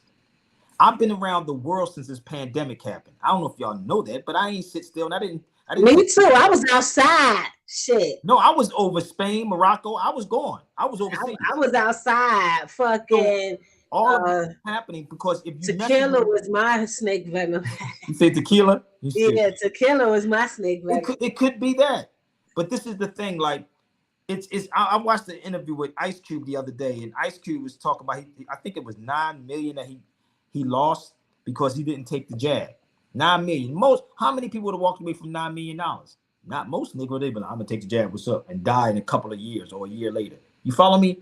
Like, you really. This thing is so serious. The only thing I've taken when I went overseas was the test. I kept paying $125 everywhere I went. I came back when it kicked off, and then I went back over there twice, and I was in Morocco, in Spain, and Mexico without taking a jab. You see what I'm saying? But people say like nobody called you to ask you how it was when you was over there, Sabir. It's stories that I got when I was over there. Was nobody over there worrying about that? Nobody was worried about that, but they have an exemption. When you go to the airport internationally, there is a form that you can fill out. It's called an exemption form for not getting the shot. I said, you got to be joking. I showed people this before. At the airport, internationally, you actually you can actually get an exemption. Straight up. It was crazy. I said, this can't be real. She That's said, why perception is crazy, because a lot of people be like, well, I gotta travel. I travel for work. And so that's why I took it. And I'm looking at these people like, you can still travel, right? Like that's a you poor can. excuse. Like, who told you couldn't No, travel? you really can. But the thing is that they use I know fear. I knew a lot of people that was traveling airport, going moving on a regular without that. So I'm like, you could travel, right? That's why I'm like, perception and where you getting, you got to be conscious of where you getting your information from. Stop with the hearsay. Oh, well, that's what I heard. I heard you can't even go. That's not true. That's not No. true. Let me tell you something. It's a form of threat. That's a threat. That's what you were referring to, domestic terrorism. When you threaten me physically or verbally, that's a threat. Title 18 of the United States Codes would explain domestic terrorism. Title 18 of the United States Codes will explain domestic terrorism. I did numerous shows on this when I was on radio in Philadelphia. I used to talk about this all the time. I used to speak about Title 18, how it's domestic terrorism, and explain to you that what we do here in the United States, again, no black so-called attorney will ever bring up domestic terrorism. They will always bring up police brutality, when you will never, ever find brutality in law. Never. Now, here's the form that I told you, right? Humanitarian exemption. This is the form. That's what they in the airport. That's the form. That's me when I took the picture of it, right? This is the form that you fill out when you're there. I said, how the hell you going to have an exemption? I'll take pictures of everything, right? I'm in the airport, getting ready to go overseas. And I said, hold up.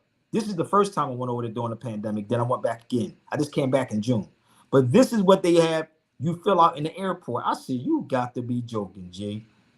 It said, humanitarian exemption, a test that I have or a person attesting on behalf of has received humanitarian exemption to the testing requirements determined by the CDC. I said, nigga, I'm done.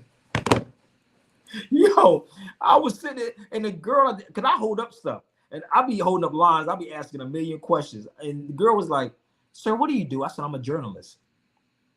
I'm a journalist. That's all I kept saying to her, right? And when you say that, you want to see the shock. You want to see us. Oh, what do you need? I mean, what happened? Come here for a second. I'm dead ass serious. I said, oh, you can Google me. I used to play. I'll be like, oh, no, just Google Sabir Bey. Just Google me. And when you Google me, all my stuff gonna pop up. Everything gonna pop up, right? So I don't even show ID no more when I go play. I'll be like, just Google me. That's okay. Just Google my name. And it'll pop up and it'll actually tell you exactly what I do. This is the thing that we got to push to our people. We have to teach our people that, because I've been around enough attorneys, been out on radio, sister. I did 5 radio stations in over 20 years, period. Not YouTube, not Instagram. 5 radio stations. I used to sit in the room with attorneys on air, and they would get so heated with me because I was telling y'all stuff that they know that you would have to give them $5,000 or $10,000. So they would come to me and say, well, why are you telling people this, Sabir? Because I can. That's just how my response would be, because I can. So what I was doing is shooting myself in the foot, because they would say, no, we don't want him. But this is the weirdest thing ever.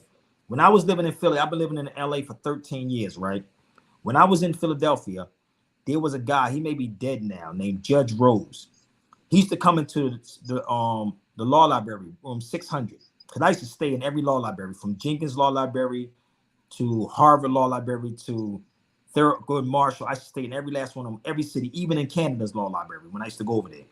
I was sitting in the law library, and he used to come in, and I would watch people come into the law library, room 600 in City Hall.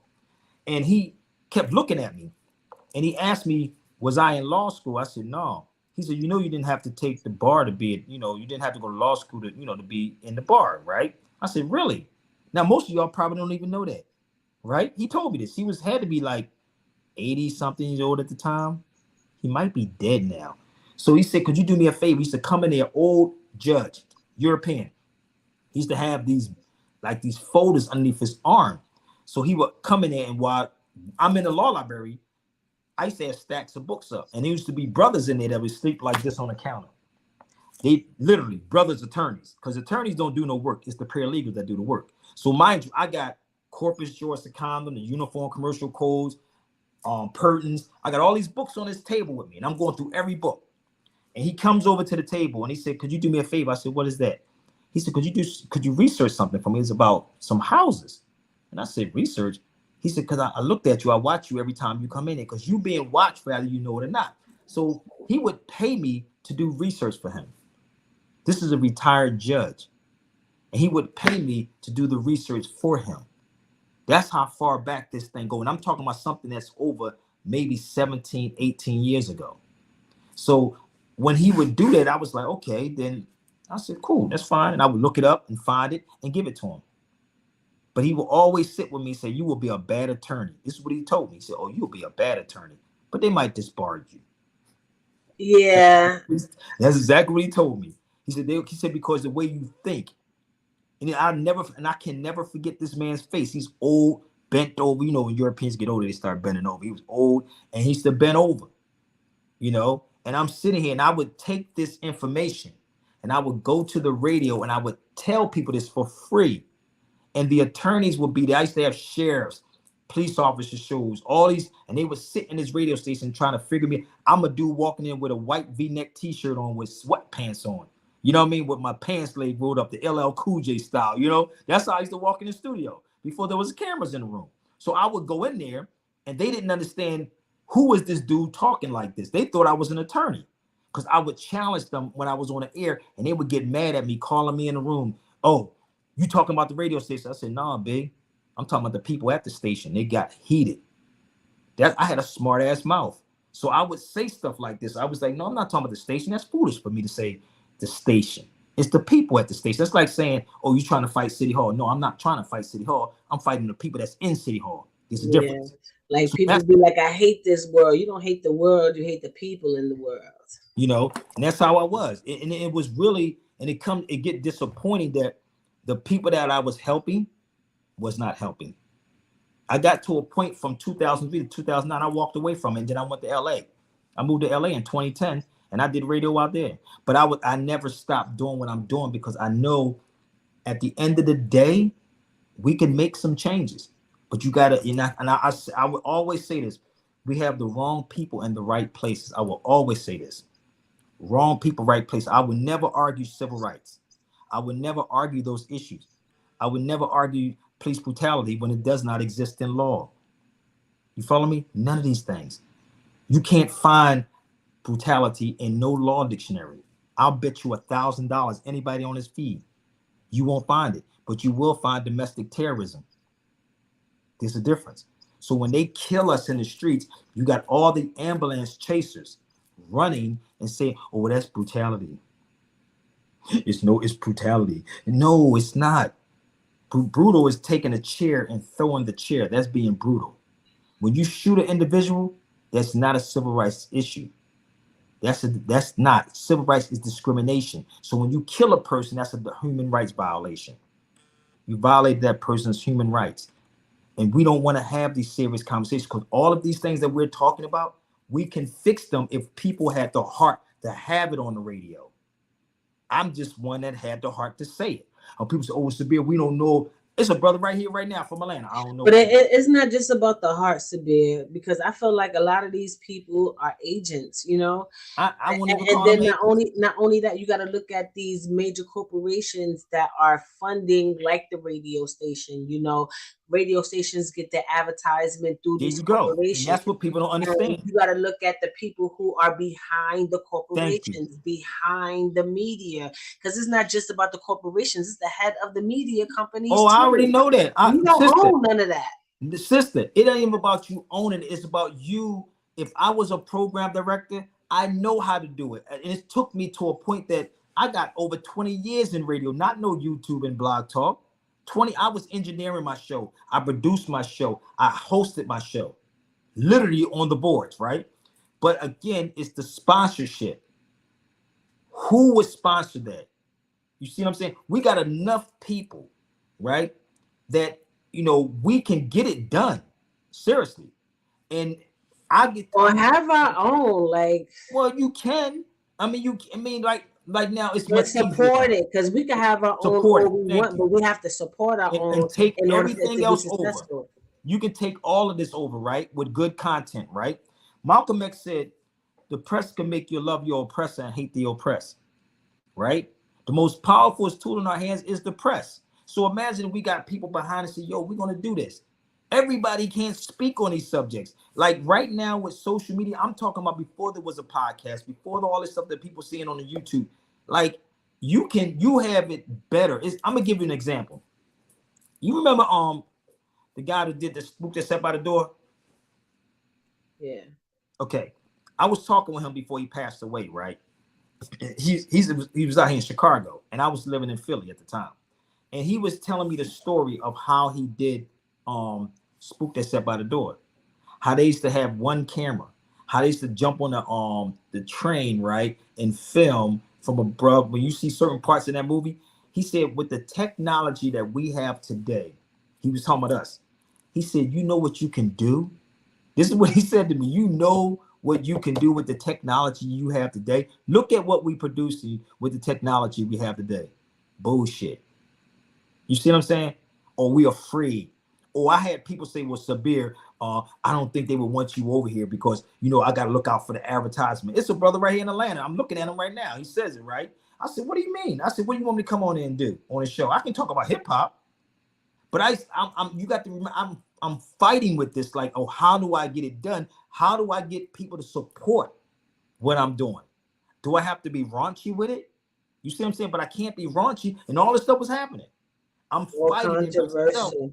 saying, how can I get people to put the money behind to make these things work? You see what I'm saying? I was pushing envelopes, and I shot I myself mean, you foot say many you got a times. smart ass mouth. I People like do. trauma and I'm a drama Gemini. and train wrecks. You're gonna probably have to curse somebody out or No, call no, people out. I'm more calmer now, sister. I'm more calmer now, but I still have that Gemini sarcastic mouth. You a Gemini? Oh, hell yeah. June the I'm 7th. a Gemini too. June Gemini. 7th. I'm June 7th, baby. Same day as You Prince. 7? Yeah, same day as Prince. Same day Yes, as I'm June 7 too. That's my birthday too. You my twin.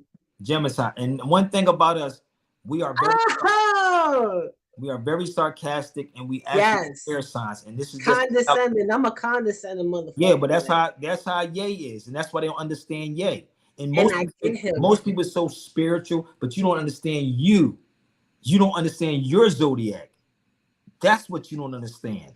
You have to understand. I know all my children. I know their reactions. I know what they about because I know their zodiac. You're my twin. Get out on. of here. People don't understand. Like you have to tap. People, oh brother, we got to tap into this. Tap into what? That's a bunch of fake stuff that people. Oh brother, we got to tap into the spirituality, brother. What? Be you. I'm not trying to be no one else, but sometimes that can hurt you. For real, it can really hurt you because you have to remember, I'm the only cat that was at the stations, like literally going at it. Then I said I went to another station. I used to do one called Hip Hop After Midnight on WKDU from 12 to 3 in the morning. And one of the things the brother told me, the elder that passed away, rest in peace, Cody Anderson. He said, I called him up. I said, yo, Cody, because I was doing both of the shows. I did URD and KDU. So he was like, if you can hold a person's attention at midnight, he said, you're good. That's what he said to me.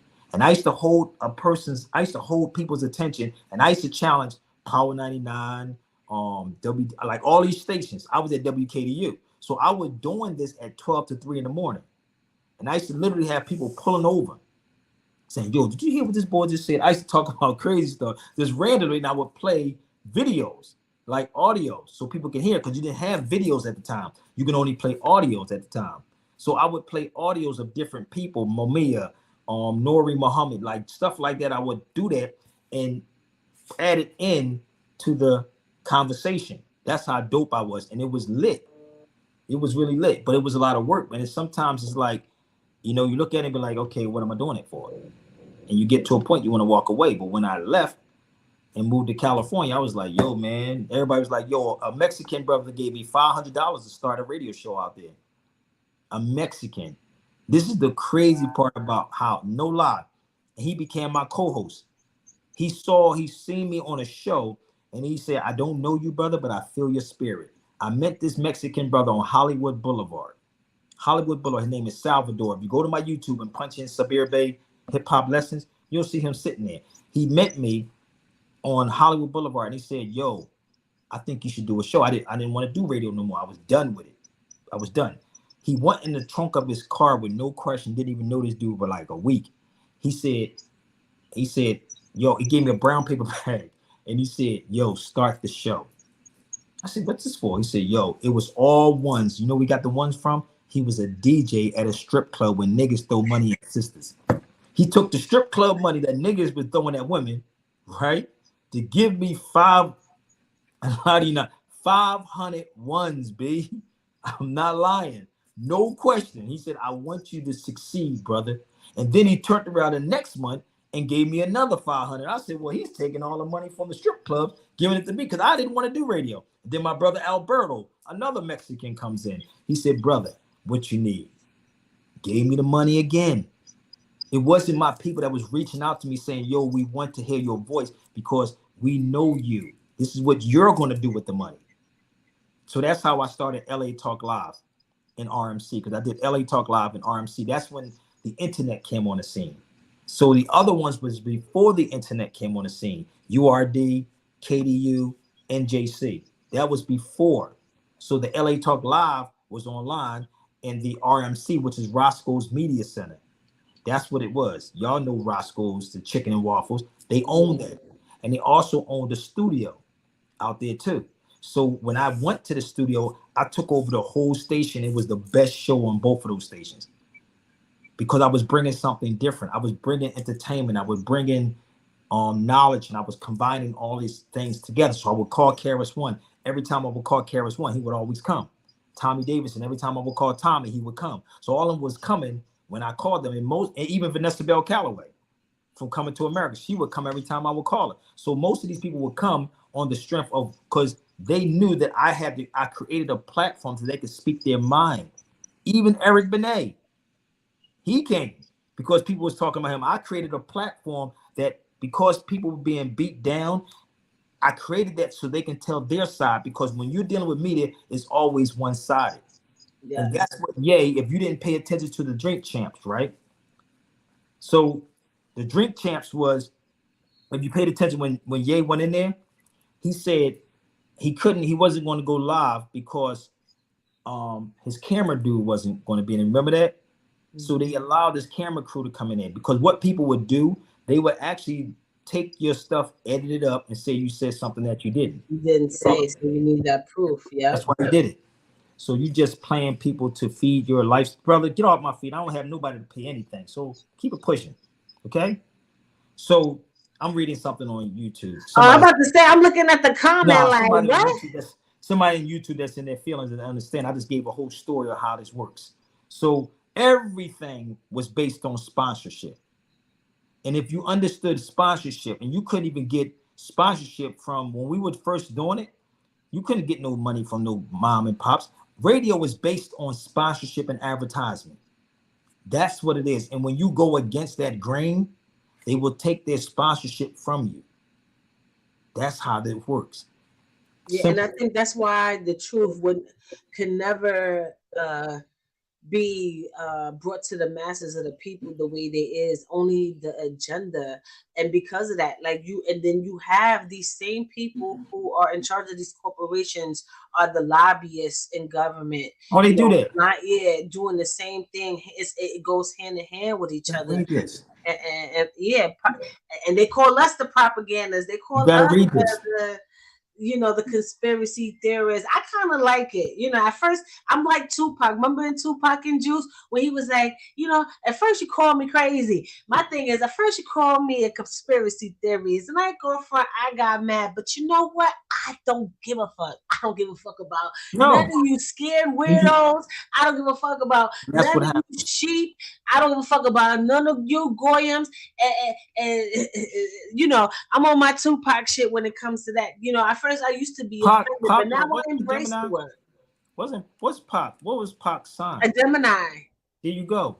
And it's I'm gonna keep it real because Geminis are very hard. Geminis are the realest. They are hard to figure out.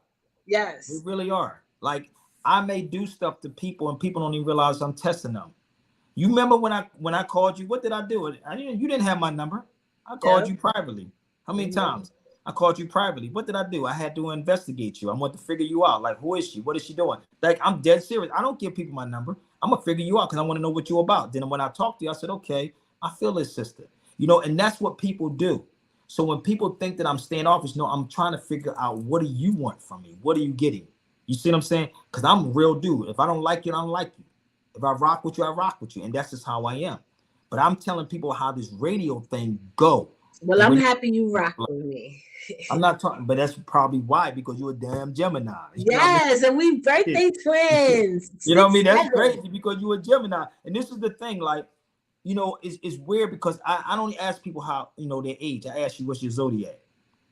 Because you can't tell me nothing about my age. Nah, I could tell you about your zodiac, though. That is the weirdest thing ever. And I picked that up from Stevie Wonder. He asked me my zodiac one time. I said, what this nigga want to know about my zodiac for? And he knew. He's big on astrology, right? So you can tell a person, oh, I'm 40, 50, 60, then why the hell you act like a child then?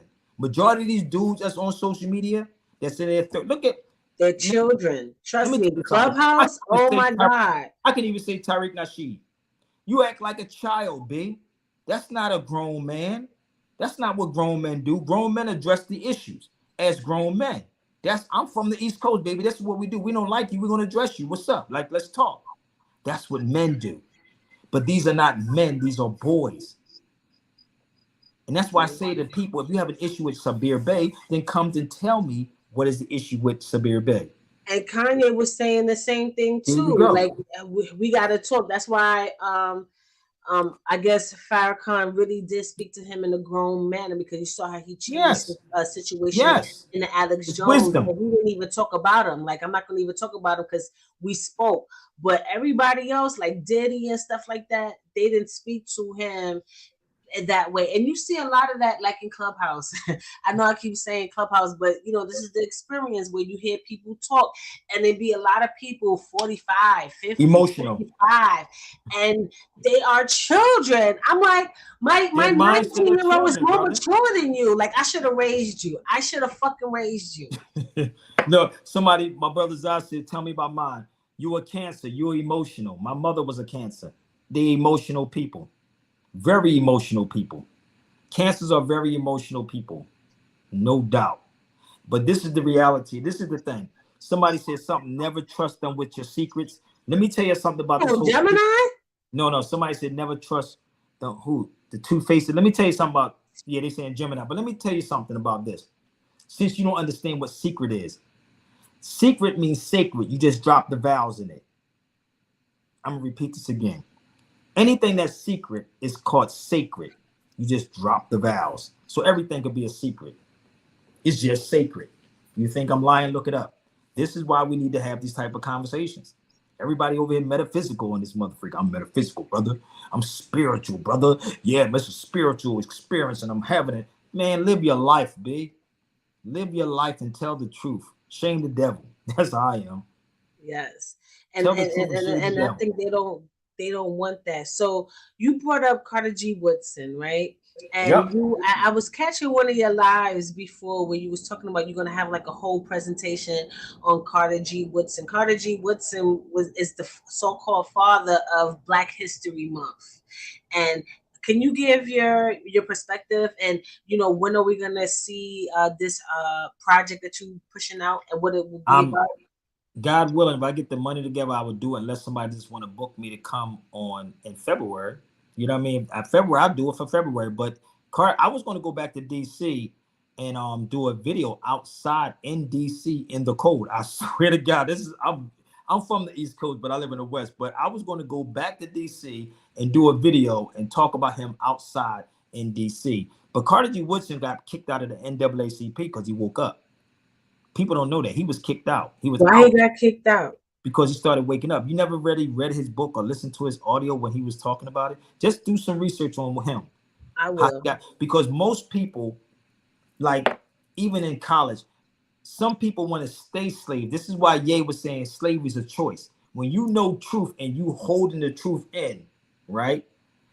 It's going to age Or you, you scared to say it. but it's going to make you sick and it's going to age you also. Because it can't be, we cannot be in the 21st century not knowing this information. You follow me? We cannot be. If this information got presented to you and you reject it, then what happens? It's your fault. Ignorance is what? Ignorance is bliss. Okay, there you go then, right? So Carter G. Woodson woke up and they blocked him many different ways, man. They blocked this man ungodly. He didn't start Black History Month. He started Negro Week. Not Black History Month. But when I went there and saw the plaque, it said the father of Black History. I said, no, he didn't do Black History Month. He did Negro Week.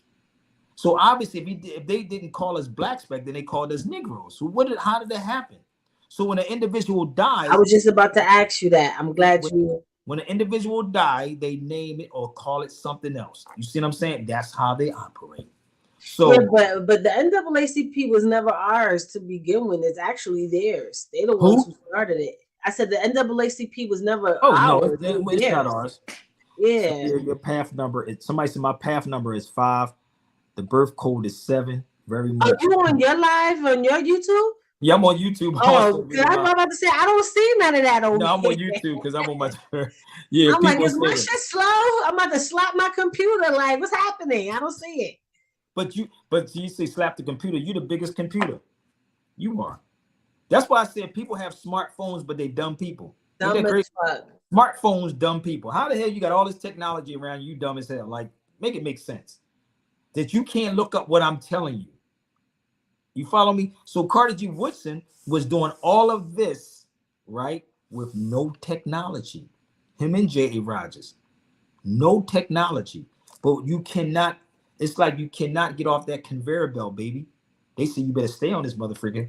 You better not wake these black people up. And so that's what I was doing. And I admired Carter G. Woodson. I admired J.A. Rogers. And I would love to do a documentary on both of them. Yes, I think you should, figure out the finances behind it. Put it on Vimeo or. But the thing is that the reason why, I can't pimp people, so it's not going to work. I can't, if I can get $100,000 or 50 grand to do it, I would. But we got start a GoFundMe. I think Tariq Nasheed did that for the history thing. It's a history behind GoFundMe, sister. Let me tell you something. Believe me, y'all don't understand. It's a history behind it. It's so much and so much tax stuff that's involved in that. Y'all don't, that's why I didn't push to do it. I'm looking for investors. And that's why I was talking to a sister that was from Morocco. She was talking about investors overseas. These people, if you have a project, they will invest in you. But nobody's going to put up that much money just to put money up in you. And even now, dealing with our people today, so many people have burnt people in this conscious community that don't nobody want to support anybody anymore. I'm dead serious. So many people have been burnt on so many levels. And then people who with the real information, like the Ozzy brothers, and said, people with the answers get the red tape in the way. Mm-hmm. That is the honest to God truth. You get the but break down the GoFundMe, because if you can. That GoFundMe, it was really about taxes and tracking. It was a whole lot to it. It's just that I was like, I don't think I want to mess with this, bro. Like, seriously, I would just want to sponsor and let somebody use it as a tax write-off. And I always tell people that. Think about that. That's business, right? If a person said, I gave you 10 grand, 5 grand, 20 grand, right? You can use that as a tax write-off. And my boy is already doing that with me now. He used me. I'm on his taxes. I was like, how you put me on your taxes? He said, because I donate to you like that. I said, God damn, I didn't even know how easy that was. Like, seriously. But you can do stuff like that if we talk about economics. You see what I'm saying? But that whole GoFundMe was like, I don't know about that one, bro. And then if you don't complete it, they give the money back to the people. And this is why people like Umar and them are getting caught up in what they're getting caught up in, if you notice that. All of them, because they didn't fulfill it. And I think it went through with Tariq Nasheed too, because you're going to have to get that money. I don't want to have to. I'm going to say, listen, if you gave me 10 grand or 20 grand, what I'm going to do is I'm going to make sure this thing get done. I already have the camera crew with me. I have to just make sure they're comfortable. We supposed to do something in January. I've been trying to say I'm going to get the money together so we can film overseas in January about the history about the Moors in Spain and Morocco. I'm still looking for people to sponsor that saying, look, here, I'll pay for the flight or the hotel, whatever you need. It's simple. But if I go the opposite way to go get it from somebody overseas or a white person, they be like, oh, nigga, that sold out. I'm like, I don't care, bro. Where was you? Where was Well, you at? I'm glad you said the thing about the GoFundMe. Yeah, You know, man. It's a lot to um, that. I appreciate that. But let's get back into the convo because we was talking about the Moorish community, right? Now I got a few more questions about the Moors. Now, right now you see a lot of people contacting people to I think get naturalized or do the paperwork and create a trust and all these things like that. Then you have a lot of people pushing back saying, oh, they don't believe this to be true or whatever. Is it true, that you could put in submit paperwork through the IRS and everything like that to separate yourself from the system and create a own nation and create a trust and things like that? And how does it protect you if those things is true and if you know about it? Well, my thing is like, what are we separating ourselves from when it's yours? Why would I separate myself? It's mine. You see how crazy that is? This is the thing about it. When I first did this, I literally, all my stuff says Sabir Bey. Everything. You can look at my passport. Everything Yeah, but says this. you know what I'm talking about, right? Yeah, Like be yeah. But more like people are of a selling people. nationalist as Yeah. opposed to a citizen. But this is the thing. People are selling these things to people now. And it's not for sale. You don't need like 3 signatures. That's it. All the other things come with that. Like it's not okay. I'm gonna do this and I'm separated, right? It's law that comes into this. You have to have law classes, civics class, and that's what we were doing at the time. We used to have classes at the Packer Building in Camden, New Jersey. So greed got in the way of a lot of people, and that's why it fell. It fell. But if we can have civics classes, because you can declare your nationality, it's free. Everybody can do that on here. You have a right to do that. And I just told you to read the Declaration of Human Rights, didn't I? Okay, so it didn't say you had to go X, Y, and Z. You just have to know the law part now, because that's who we are. No one can sell that to you. No one can tell you that's who you are. It's who you are. So it's free. So people are paying for paperwork, okay, because their asses are lazy. That's why they're being ripped off. So if we had classes set up to walk you through how to do these things, because it's your birthright. I can't give that to you. I can only acknowledge it. You follow me? I can only acknowledge that's who you are. It's just like a Jew. They come and acknowledge their people. You see what I'm saying? Anybody do that. Okay, no, this is who they are. No, I'm going to stand it. This is who they are. But we have to get it on a platform to the point of everybody has to know this.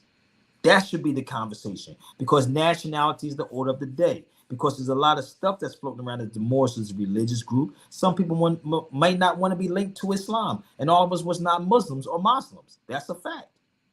We were Jews. You were Christian. Whatever you are, it has nothing to do with your religion. It's who you are.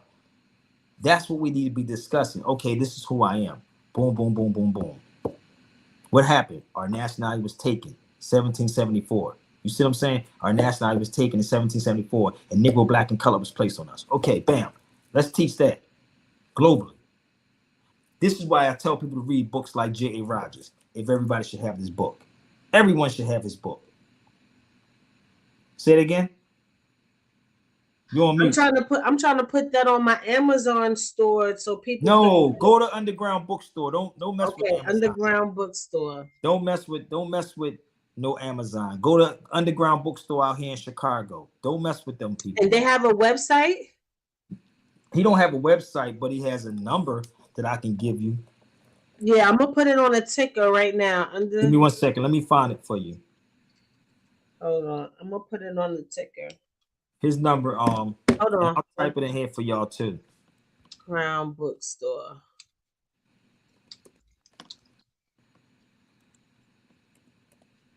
They have a website, right?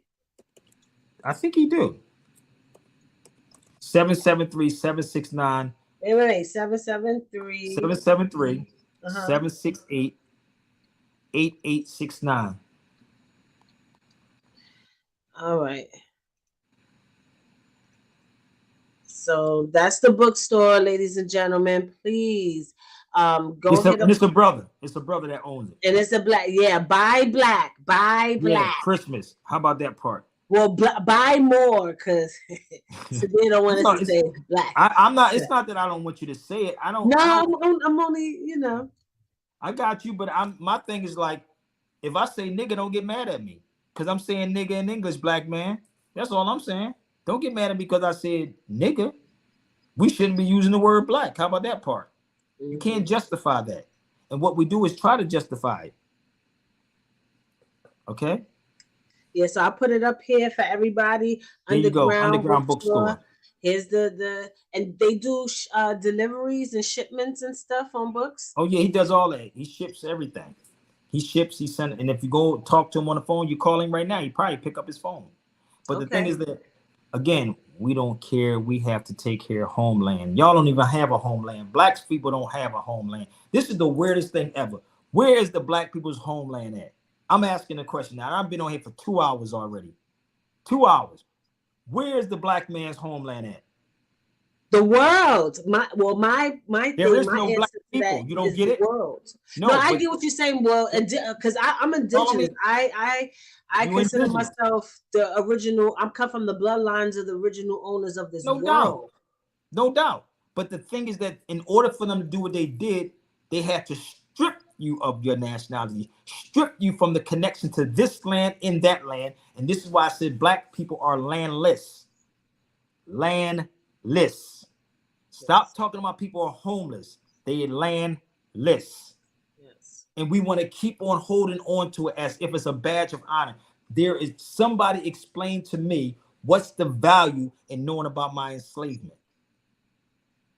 What is the value of knowing about my enslavement?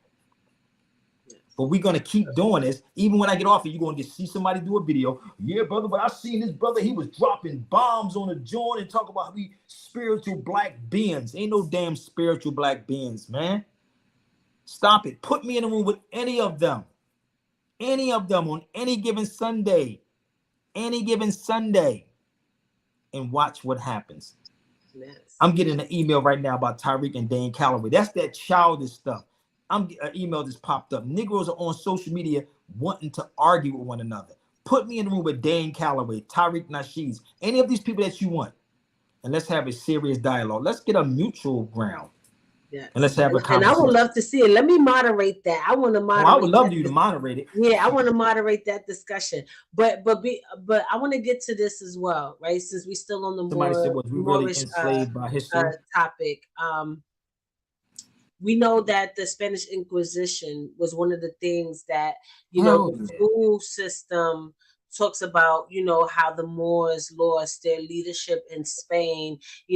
Nobody denies the work that the Moorish people did in Spain as far as creating their institutions, teaching them how to wash, all kinds of stuff. All of it. That's right. All of it. Everything, and you have to go, and they're the ones who are the architects to the castles that you see in Spain and throughout Europe, right? Now, with the Spanish Inquisition, that's when you see characters like Constantine, and then here comes Catholicism and the hijacking of Christianity. What do you feel like is the defining moment that have the Romans and win at that war to now what we see the world it is today? Because I think that was a pivotal moment in history that changed the landscape of not only the world, but ideologies and leadership and stuff like that. That was what do you feel like the Moors should have did if we was able to turn back the hands of time? Do you know that it was a Moor that sold out, period? They couldn't breach the Alhambra. If you ever went to the Alhambra and got the real history of the Alhambra, the Alhambra got breached within, not outside, because you couldn't breach the Alhambra. It's the same thing with our neighborhoods. You can't get into our neighborhoods without getting one of us to come in and get our neighborhood gentrified. This is why I told you about the whole city council thing. You have to get one of our own people to go do it. The Alhambra could have never been breached. So it was breached from within because of jealousy and envy. That's how it got breached. So all the wars from Charles Martel, and I tell people to research Charles Martel. Matter of fact, let me show you something how crazy this is since I'm talking about this. I want you to research what I'm telling you. Medivh just sent me something, right? And I'm going to show you this, how crazy Europeans, they don't hide anything from you. They got a drink called Charles Martel. Here it is right here. Now, we don't even know this history. This is the drink, 732, Charles Martel. This is a drink, Charles Martel. If you know about what happened in 731 and 732, look it up online with the Moors. Look up Moors and Charles Martel or Charles the Hammer. Look it up, right? When you look this up, that was one of the biggest battles in world history. The biggest battle in world history. Look it up. Why don't we know about that, right? So the last stronghold was in 1492. That was the last stronghold when the Moors fell. Everything happened after 1492 with us.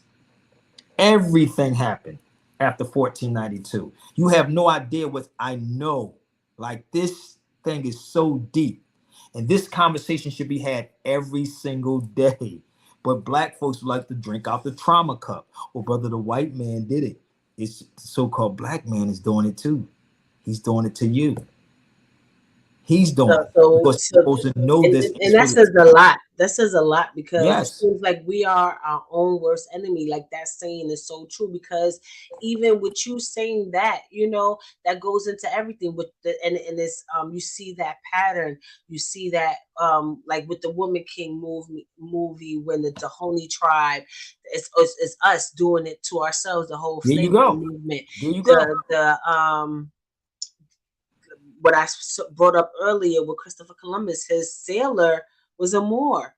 Even though they didn't know what the outcome would be, but still, it was one of our own. When you look at the Spanish Inquisition, you just admitted it was one of our own that messed up and got us infiltrated on the inside. When you look at the Black Panther movement, when you look at all those things, even though people don't want to associate Jesse Jackson with Martin Luther King's demise, but people whispering saying that he got a lot to do with the reason why him and his movement was infiltrated, especially when he started talking about land and wealth and things like that. Martin Luther King told you, marching and fighting for civil rights. He told people he'd been to the mountaintop.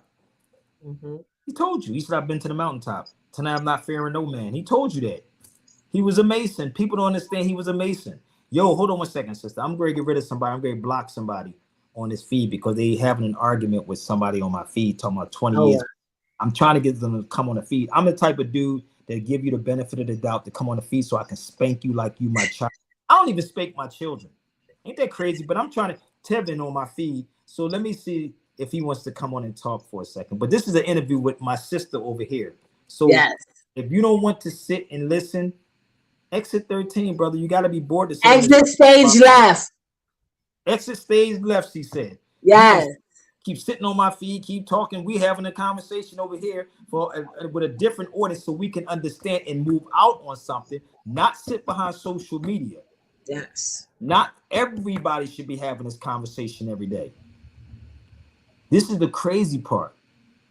It's an embarrassment, and we are a joke to the world. I'm being real with you. I talk to a lot of people. We are a joke to the world.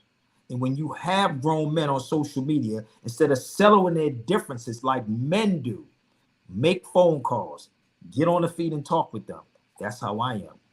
We want to argue. And while we on social media arguing about and troll each other. Or trying to be, what's that word I'm looking for? It's like clubisms.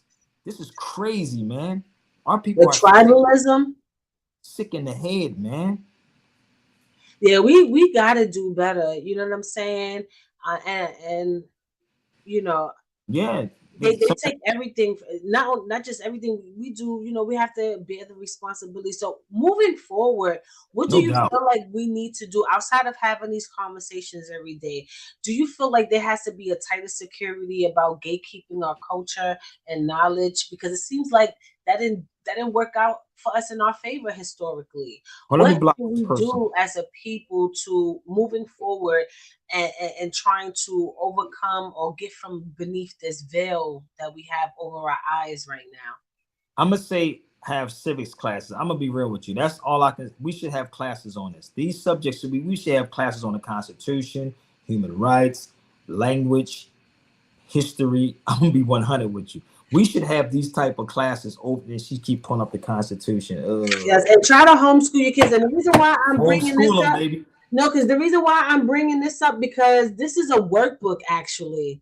In the back is the entire Constitution, and because I homeschool my kids, so this is what they had to do. This is and as you can see, they hold on. Wow. See, they've been doing the work. So this is a part of my curriculum and lessons Wow. teaching my hope you can see it. No, I can see it, but it's going in and out. I see. Yeah. See, It. And this is and this is the thing, sis. What is the legislative's job? What is the judicial job? yeah. What is the what you know? What's the executive job? Like, what is the mayor's job? And Even what that, you gotta do. when you get a chance, get the city's home rule charter. Everybody should have their city's home rule charter. Everybody should have that.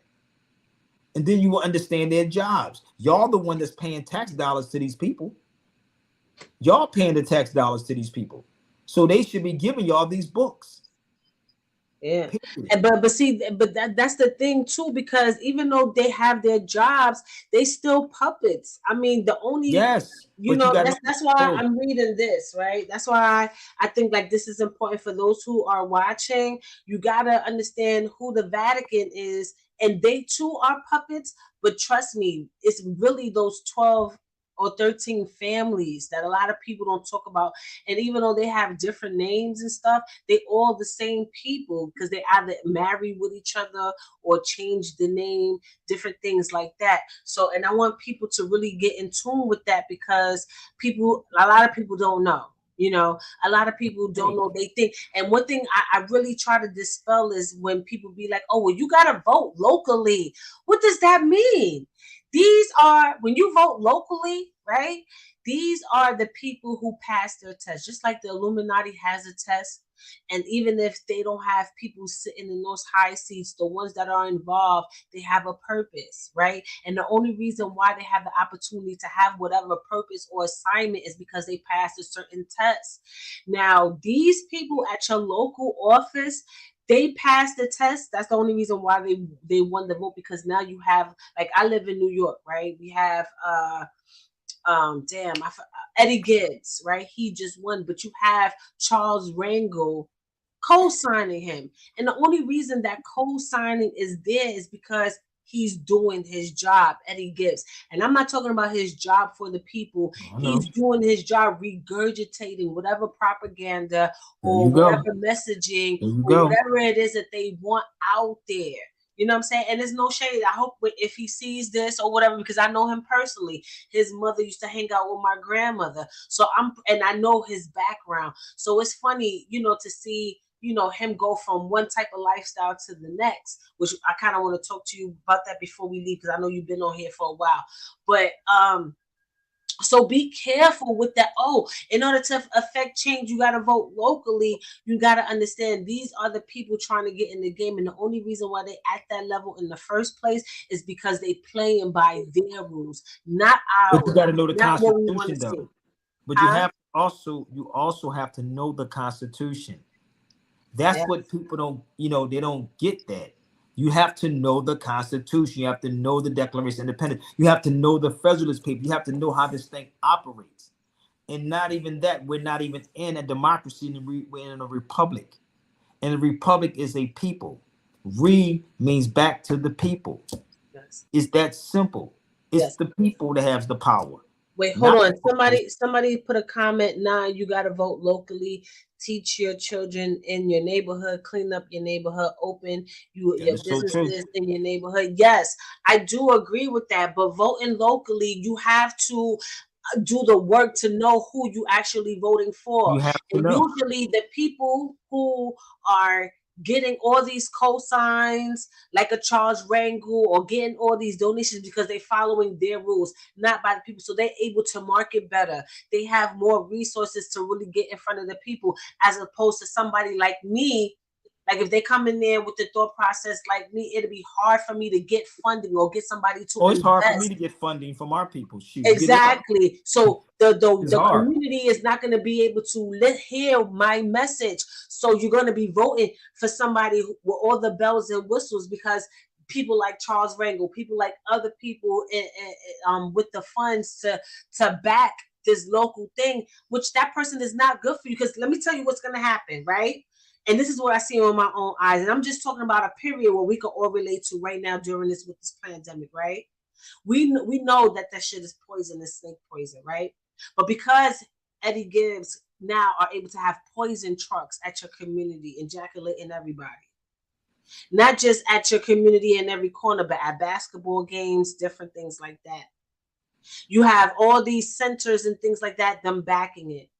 I live in Spanish Harlem, right? I've been to a lot of street signings and stuff like that. These people don't really have no power like that, because if that way, Black Rob would have had a better street signing thing. Because I've been to Fred the Godson's street signing and his shit was perfect. It had performances, all kinds of people. But because we had Eddie Gibbs over here on our side, the Black Rob deserved better than what he got. So that's what I'm telling you, the difference. Now, if somebody like me want to run for office and I'm trying to tell my people that this whole shit is a fucking scam, who you think the people going to vote for? Oh, and they're not going to vote for you. They're not going to vote for you. And this is the key. This is why you don't, I tell people this, man, like, live for the revolution. No, I said Rangel, Charles Rangel. Live for the revolution. Don't die for the revolution, but we all going to die. I'm not dying for no revolution. I'm living for the revolution. You know what I mean? I have children, but everybody has a due date. Is what you do while you're here. Everyone has a due date.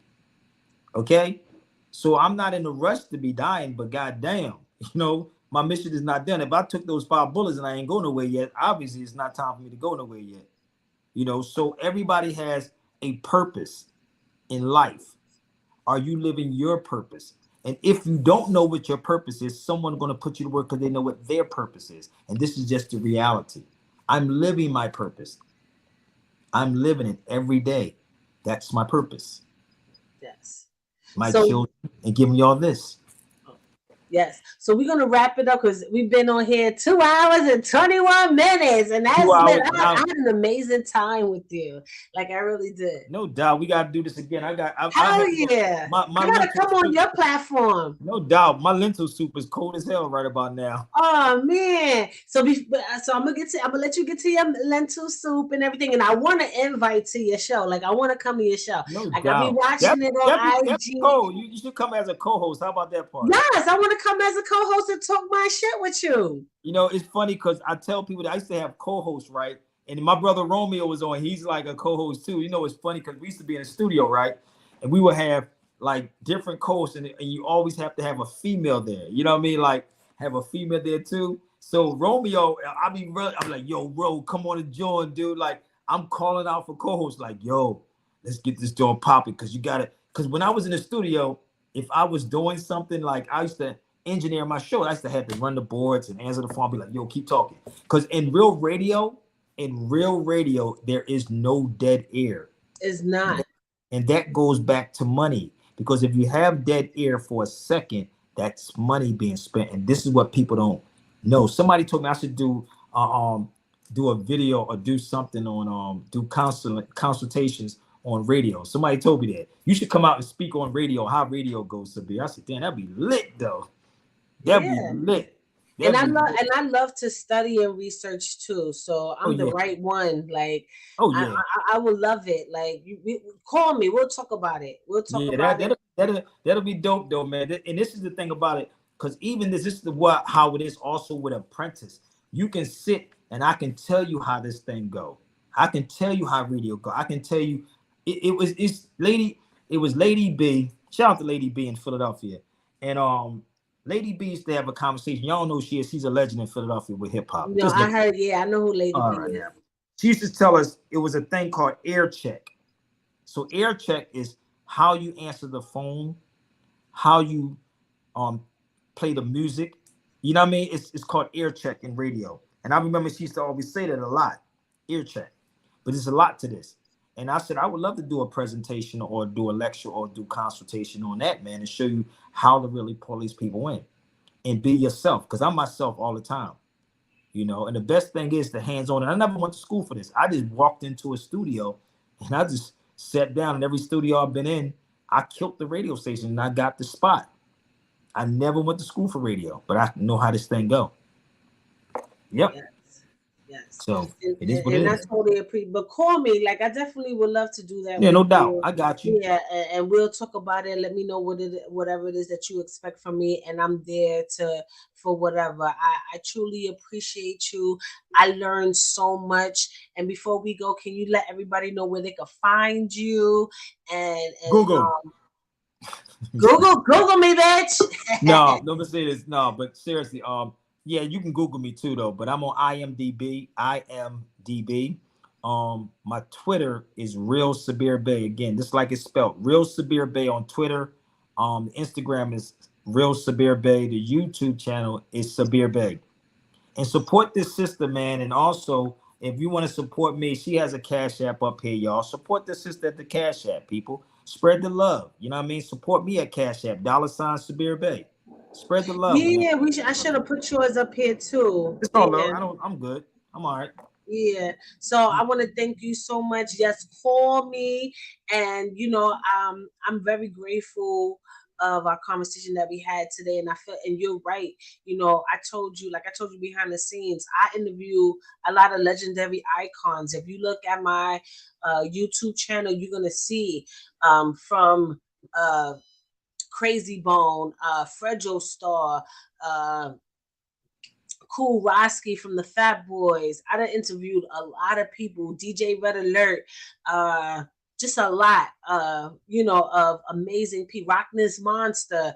And I'm gonna still be on that same type of time, but this pandemic got me looking at this hip hop culture sideways. I'm sorry. I went from being a fanatic, a learner, a historian of our culture, because I felt like we was able to take nothing and turn it into something. And it's not just music, it's the way we walk, talk, and think. Oh, no doubt. No doubt. Knowledge is an element of hip hop, but you never hear them talk about it.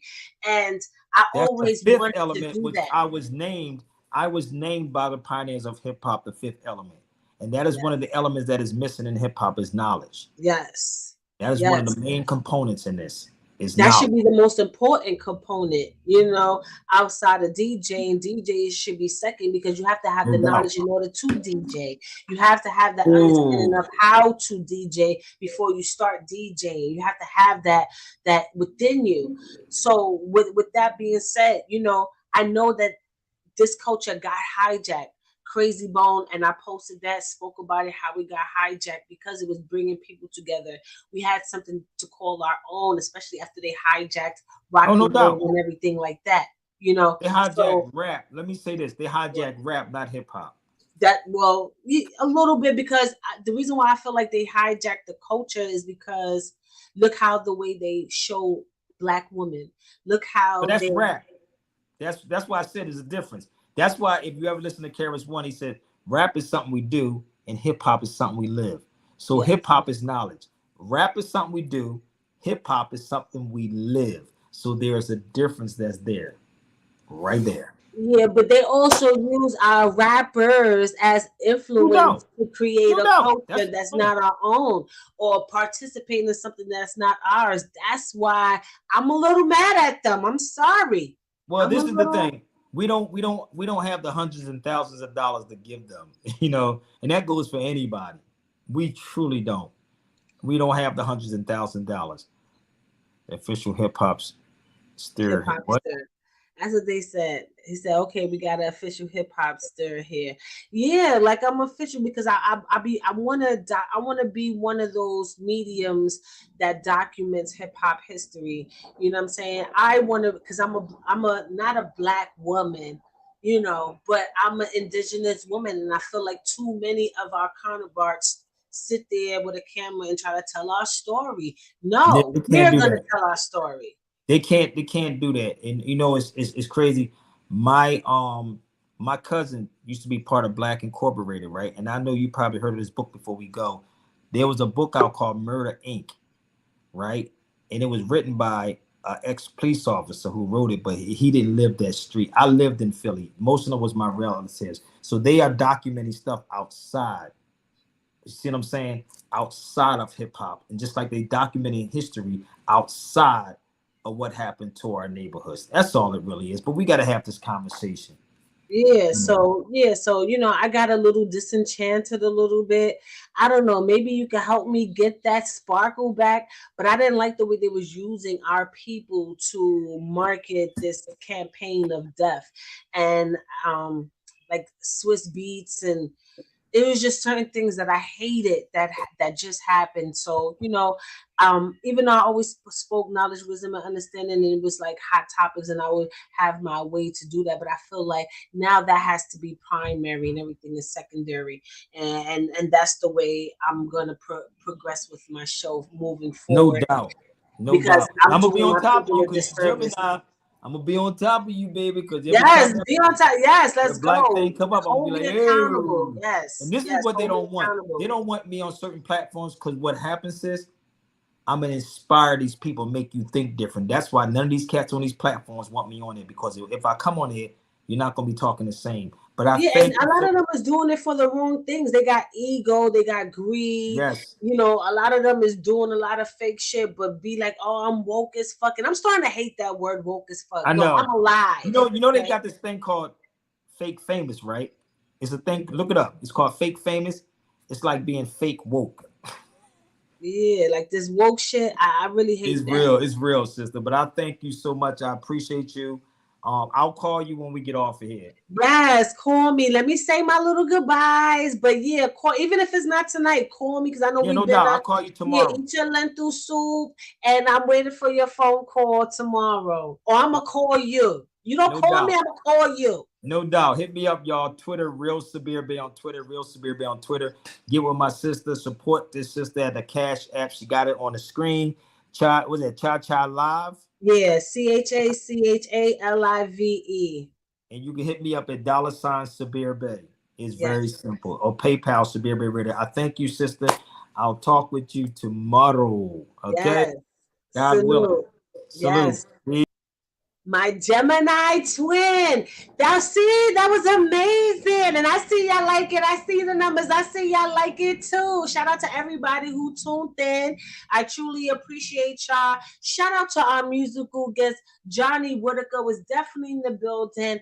All the way from the Bay Area, California, with his electric guitar, ripping it in the fucking ass. I had my face melting because he was doing such a good job. And like I said before, I'm gonna keep doing that. Those that are new and don't understand, during this pandemic, I started doing virtual concerts highlighting musicians, you know, because of everything that was going on. Everybody was stopped working, everybody stopped touring, and people felt like they had to be confined to their households. So I wanted to do something out of the norm. I was already playing with this. Shout out to 12E.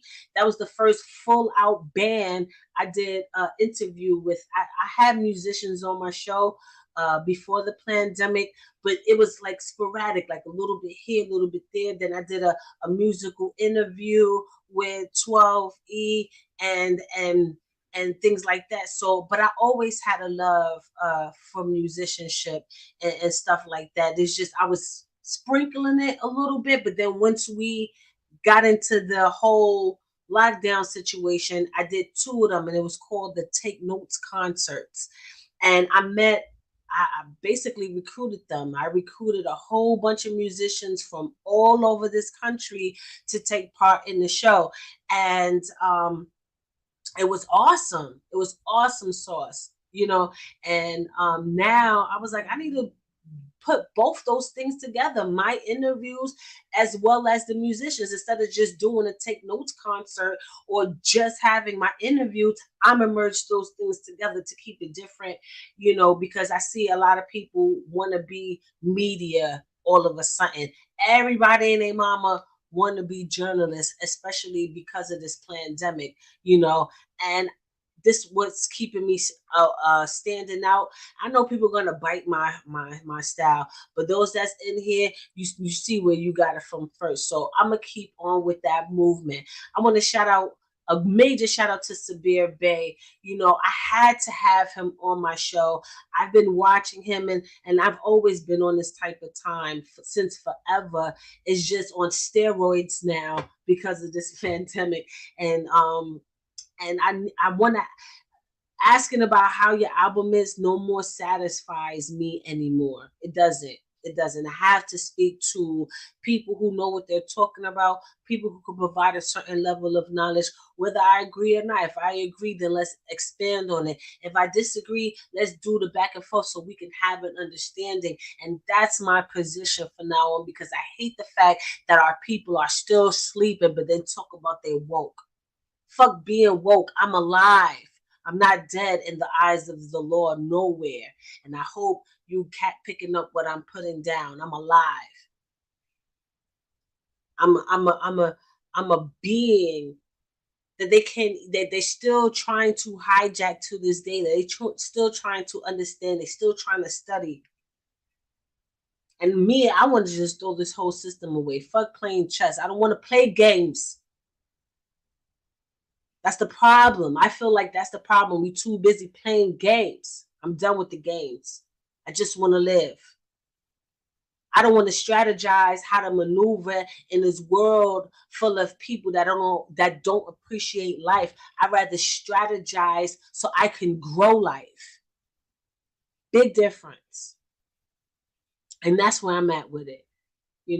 So major shout out to everybody who was tuned in. Major shout out to Sabir Bey and Johnny Whitaker for coming through, and to you guys. And I hope moving forward we start getting serious about our lives and our livelihood and what it means to be human, what it means to be a nationalist, what it means to be an owner of self and appreciate life. And I think that's the only way we're going to get out of the traps of this pseudo society they got us boxed in. We're supposed to be dancing circles around these squares, but we're not.